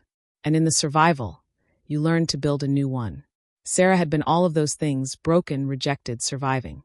But she'd also become something more. A bridge between packs. A voice for the marginalized. A wolf who understood that strength came not from never falling, but from choosing to rise. The next full moon would mark the beginning of her chosen bond with Nathaniel. But more than that, it would mark the moment when Sera Nightshade, rejected mate, exiled wolf, survivor of the breaking, became exactly who she was always meant to be. Not despite the rejection, but because of it. Chapter 12. The full moon rose over Nightfall territory like a blessing. Sera stood in her cottage, staring at her reflection in the mirror, barely recognizing the wolf looking back at her. Gone was the broken, hollow-eyed female who'd arrived here 5 weeks ago. In her place stood someone new, scarred but strong, shaped by pain but not defined by it. Her dark hair had been braided with silver threads that caught the moonlight. She wore a dress of deep midnight blue, the color of Nightfall's ceremonial robes, with gold embroidery along the hem that represented Silvercrest, a visual symbol of where she'd been and where she'd chosen to belong. The bonding cord Nathaniel had given her rested against her collarbone, warm with magic and promise. "You look like a Luna," Kira said from the doorway, her voice uncharacteristically soft. Sera turned to find her friend dressed in formal warrior attire, looking proud and emotional. "I'm not going to be Luna. That's not what this bond is about. Maybe not officially, but you're already leading, Sera. The reforms you proposed, they're spreading beyond the coalition. Packs all over the territories are talking about implementing severance ceremonies and chosen bond recognition." Kira moved into the room, adjusting Sera's collar with gentle hands. "You changed the world. Now you get to celebrate it with the male who believed in you first." Outside, Sera could hear the pack gathering. Not just Nightfall. Wolves had traveled from all 5 coalition territories to witness the ceremony. The first official chosen bond ceremony since the reforms were announced. The first time a rejected mate would publicly bind herself to a new partner without shame or stigma. It was symbolic, political, a statement about the future they were building together. But more than that, it was personal, a commitment between 2 wolves who'd found each other in the darkness and chosen to build something bright. "Are you ready?" Maya appeared behind Kira, looking regal in her enforcer dress uniform. She'd recovered from her injuries during the breaking, though she moved with a slight stiffness that would probably never fully fade. Battle scars, she called them. Reminders of survival. "I'm terrified," Sera admitted. "Good. That means it matters." Maya smiled, and it transformed her usually stern features. "Come on. Your Alpha is waiting, and if we make him wait much longer, he's going to wear a hole in the ceremonial ground from pacing." They walked together through Nightfall's territory, which had been transformed for the ceremony. Lanterns hung from tree branches, casting golden light across paths lined with silver flowers. The river had been decorated with floating candles, their flames dancing on the water's surface. And at the heart of it all, the ceremonial circle. Ancient stones that had witnessed countless bonds, now prepared to witness something new. The entire pack had gathered, plus visitors from allied territories. Sera saw familiar faces, wolves from her training group, healers who'd tended her injuries, the council members who'd supported her reforms. She saw Alpha Ashford standing with his delegation, his expression somber but approving. And she saw Kieran. He stood near the front with Lyanna at his side, both of them dressed in Silvercrest's formal colors. When their eyes met, Kieran inclined his head. Not quite a bow, but a gesture of respect, of acknowledgement that whatever had been between them was truly finished now, replaced by something like mutual understanding. Lyanna mouthed 2 words. "Thank you." Sera nodded back, feeling the phantom ache where the mate bond used to pulse. It was almost gone now, faded to barely more than a memory. In a few hours, when Kieran and Lyanna completed their own bonding ceremony back in Silvercrest, it would sever completely. And Sera was ready for that. Ready to let go of the last threads connecting her to that painful night, that broken bond, that version of herself who'd believed rejection meant unworthiness. Then she saw Nathaniel, and everything else faded away. He stood at the center of the ceremonial circle, dressed in deep leather that marked his alpha status, his auburn hair pulled back to reveal a face that had become more precious to her than her own heartbeat. His amber eyes found hers across the distance, and she watched emotion play across his features. Love, pride, wonder, and something that looked like relief. Like he'd been afraid she might not come. Might change her mind at the last moment. As if she could ever walk away from this. From him. From the future they were choosing together. The crowd parted as Sera approached, wolves from multiple packs creating a path lined with respect and celebration. She walked slowly, savoring the moment, letting herself feel everything. The nervousness, the joy, the profound sense of rightness that came from choosing your own path instead of following destiny's cruel jokes. When she reached the ceremonial circle, Nathaniel extended his hand. Sera took it, feeling the familiar spark of connection. Not the mate bond, but something they'd built themselves. Something that felt just as sacred, just as powerful, just as eternal. "Hello," she whispered. "Hello," he whispered back, his voice rough with emotion. "You look like moonlight made flesh. You look like home." The ceremony was conducted by Nora, who'd taken temporary vows as a bonding officiant specifically for this occasion. She stood before them, holding an ancient text that detailed the chosen bond ritual, recovered from Nightfall's archives, one of the few surviving references to pre-hierarchy bonding practices. "We gather tonight under the full moon," Nora began, her voice carrying to every corner of the gathering, "to witness a bond that is both ancient and new. Ancient, because our ancestors understood that love could exist beyond fate's design. New, because we're reclaiming that understanding, rebuilding that tradition for a modern age." She turned to Nathaniel. "Alpha Nathaniel Stormborne, do you come to this circle freely, without coercion or obligation, to bind yourself to the wolf standing before you?" "I do," Nathaniel said firmly. "I choose Sera Nightshade as my bonded mate, my partner, my equal in all things. Not because the moon goddess decreed it, but because my heart recognized her as home." Nora turned to Sera. "Sera Nightshade, do you come to this circle freely, carrying the scars of past bonds but not bound by them, to choose the wolf standing before you?" Sera's throat tightened with emotion, but her voice remained steady. "I do. I choose Nathaniel Stormborne as my bonded mate, my partner, my equal in all things. Not to replace what was broken, but to build something new, something stronger than fate, something built on choice and trust and love that refuses to quit." "Then speak your vows," Nora instructed. "Let the pack bear witness to the promises you make." Nathaniel went first, his hands holding Sera's, his amber eyes locked on hers. "I vow to see you as you are, not as what I need you to be. To honor your strength while supporting your struggles. To choose you not just today, in this moment of celebration, but in the difficult moments too, when healing is hard, when memories resurface, when the world tries to tell us that chosen bonds are somehow less than fated ones." His voice cracked slightly. "I vow to prove, every single day for the rest of our lives, that you were always worthy of being chosen. That rejecting you was the universe's mistake, not yours. That you are enough, exactly as you are." Sera's tears spilled over, and she didn't try to stop them. "I vow to be brave enough to accept your love, even when my damaged wolf whispers that I don't deserve it. To trust that your choice of me is real, is permanent, is not something that will shatter the moment I'm inconvenient or insufficient." She squeezed his hands. "I vow to build a life with you that honors both our packs, both our stories, both our scars.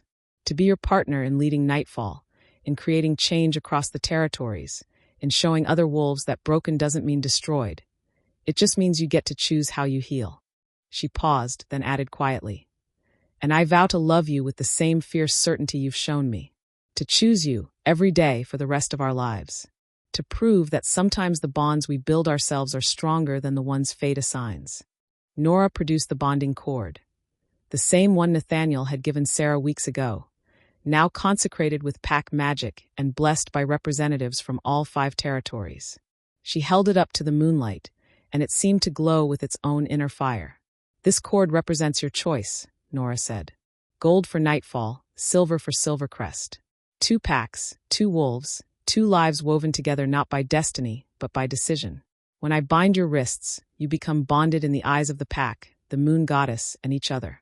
She wrapped the cord around their joined wrists, looping it 3 times. Once for past, once for present, once for future. Each loop tightened with magical warmth, sealing the bond in ways that went beyond ceremony. Sera felt it click into place, not like the sudden, overwhelming snap of a mate bond, but like pieces of a puzzle finding their home. Like a door opening to a room she'd been searching for her entire life. Like choosing and being chosen simultaneously, creating something that was uniquely theirs.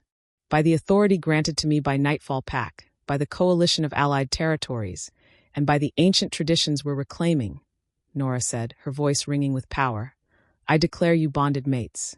Not fated, but chosen. Not assigned, but accepted. Not destined, but decided.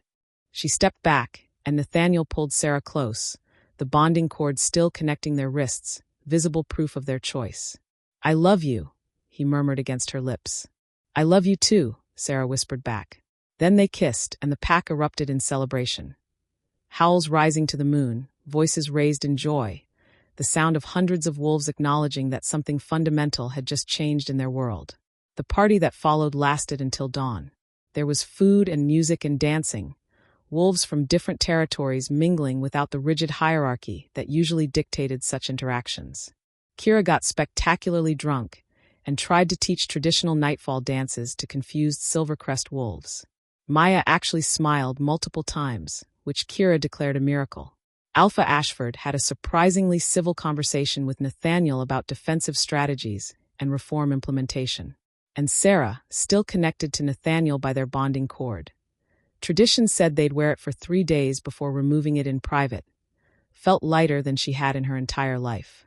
She was dancing with Nathaniel, their bound wrists making the movements slightly awkward but neither of them caring, when someone tapped her shoulder. Lioness stood there, looking elegant and nervous. May I speak with you? Just for a moment. Sera glanced at Nathaniel, who nodded and released her, though the cord still connected them, stretched across the small distance. I won't keep you from your celebration, Lioness said quickly. I just wanted to tell you, Kieran and I are completing our bond tonight when we return to Silvercrest.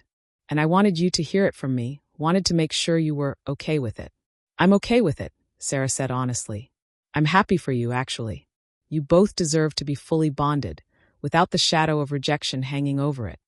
When the bond severs completely, when there's no more residual connection between you and Kieran, will it hurt?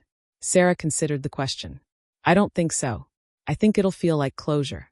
Like the final piece of that chapter ending so a new one can fully begin. Lionel's ice blue eyes shimmered with unshed tears. I'm glad you found this. Found him. Found the happiness you deserved from the beginning. She glanced at Nathaniel, who was watching them with careful attention. He looks at you like you hung the moon.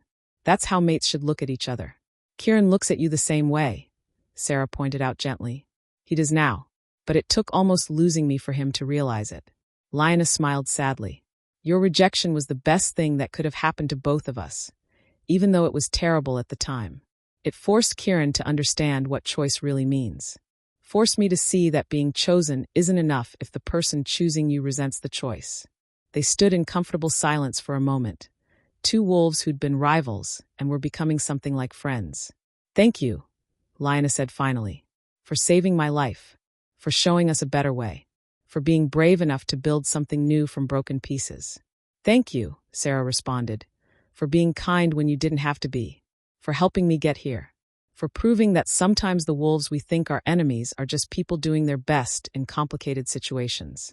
Lioness hugged her, brief but genuine, then returned to where Kieran waited. Sera watched them leave together, hand in hand, and felt nothing but peace. That chapter was closed. That pain was healed. Only forward remained. She returned to Nathaniel, who immediately pulled her close again, the bonding cord a warm reminder of their choice. Everything okay? He asked. Everything's perfect. They danced until the sun rose, until the moon set, until the last of their guests stumbled off to bed or started the journey back to their territories. And when they finally retired to Nathaniel's chambers, now their chambers because Sera had moved her belongings there earlier in the week, They removed the bonding cord together with reverent care, folding it away in a special box where it would be kept as a sacred reminder of their vows. Then they fell into bed, exhausted and happy, wrapped in each other's arms as dawn light filtered through the windows. "Wife," Nathaniel murmured sleepily. "Husband," Sera responded, testing out the word.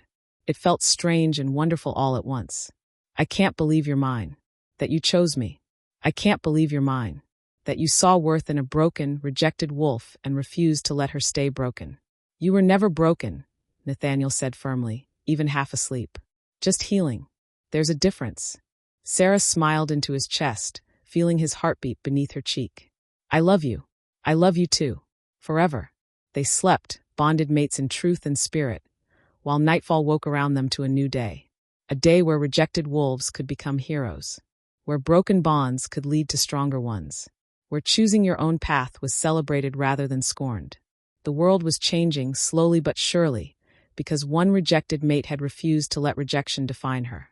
And as Sera Nightshade Stormborne, bonded mate, pack advisor, bridge between territories and architect of reform, drifted into dreams, she finally believed what everyone had been trying to tell her. She was enough. She had always been enough. And the rejection that had shattered her world had ultimately freed her to build something better. The reforms were spreading like wildfire across the territories. Sera stood in what had become her office, a space in Nightfall's main lodge dedicated to coordinating the Chosen Bond initiative and supporting rejected mates across the coalition territories. Maps covered one wall, showing the 13 packs that had officially adopted the new bonding protocols. Letters from grateful wolves filled filing cabinets, each one a story of healing, of second chances, of choosing love over destiny's failures. She was reviewing a proposal for expanding severance ceremony training when Nathaniel appeared in the doorway, looking excited in a way that made her wolf sit up and take notice. "News from the Northern Council," he said. "They've voted to implement our reforms territory-wide. That's 43 additional packs, Sera. 43 packs choosing to honor both fated and chosen bonds equally." Sera's hand flew to her mouth. "That's incredible." "That's you," Nathaniel corrected, crossing the room to pull her into his arms. "Your vision, your courage, your refusal to accept that broken wolves don't deserve second chances." "Our vision," Sera corrected. "I couldn't have done any of this without your support, without Nightfall's willingness to be the first to change." They stood together, looking at the map of spreading reform, and Sera felt pride swell in her chest. 6 months since the breaking. 6 months since she'd saved Lyanna, faced the unbound, and proven that rejected mates could be heroes instead of victims. 6 months of working tirelessly to transform the pack system from within, one ceremony at a time, one supported wolf at a time, one reformed policy at a time.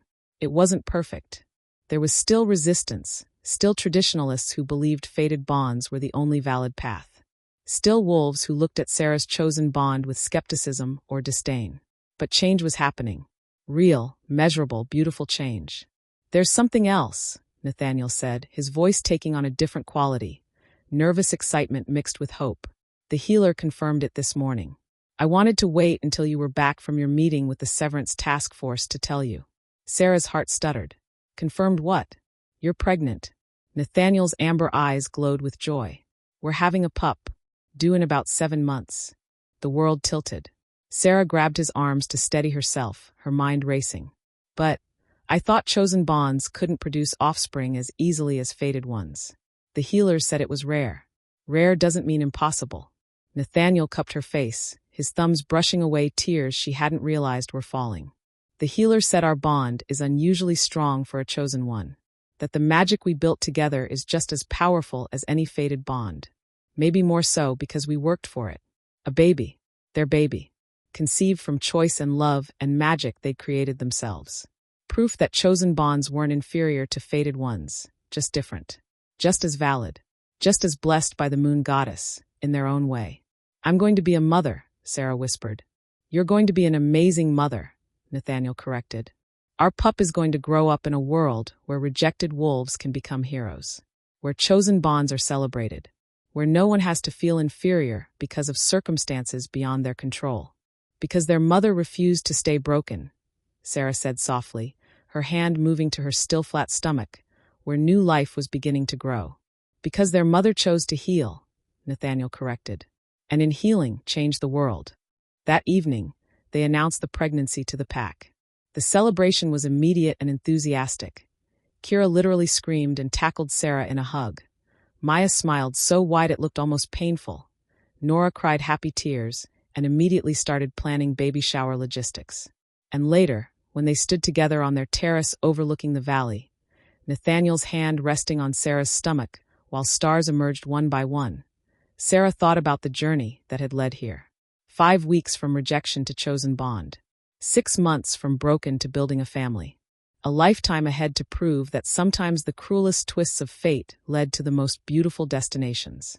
Tell me what you're thinking, Nathaniel said softly.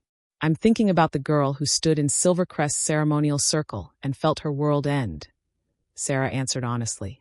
About how she believed rejection meant unworthiness. How she thought her life was over before it really began. And now I want to thank her. For surviving. For being brave enough to keep going when everything hurt. For making the choices that led to this moment, this life, this happiness. Sera turned in his arms, looking up at the male who'd chosen her when she couldn't choose herself.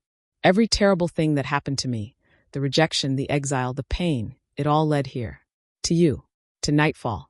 To a future where our child will grow up in a world we helped make better. No regrets. Not a single one.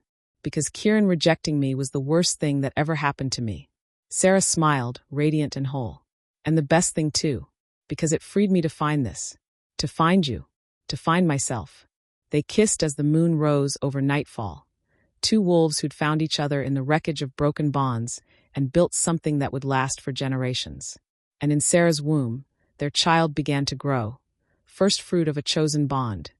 Proof that love didn't need fate's blessing to create miracles. The rejected mate who'd become a hero. The broken wolf who'd chosen to heal. The bridge between packs who'd changed the world by refusing to let rejection define her worth. Sera Nightshade Stormborne had been rejected by destiny and chosen by love. And she'd learned the most important truth of all. Sometimes the bonds we build ourselves are stronger than the ones fate assigns.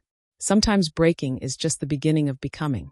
Sometimes the worst thing that ever happens to you sets you free to find the best thing waiting on the other side. All you have to do is be brave enough to keep choosing yourself. Keep choosing healing. Keep choosing love. And trust that even rejected mates deserve their happily ever after. The end.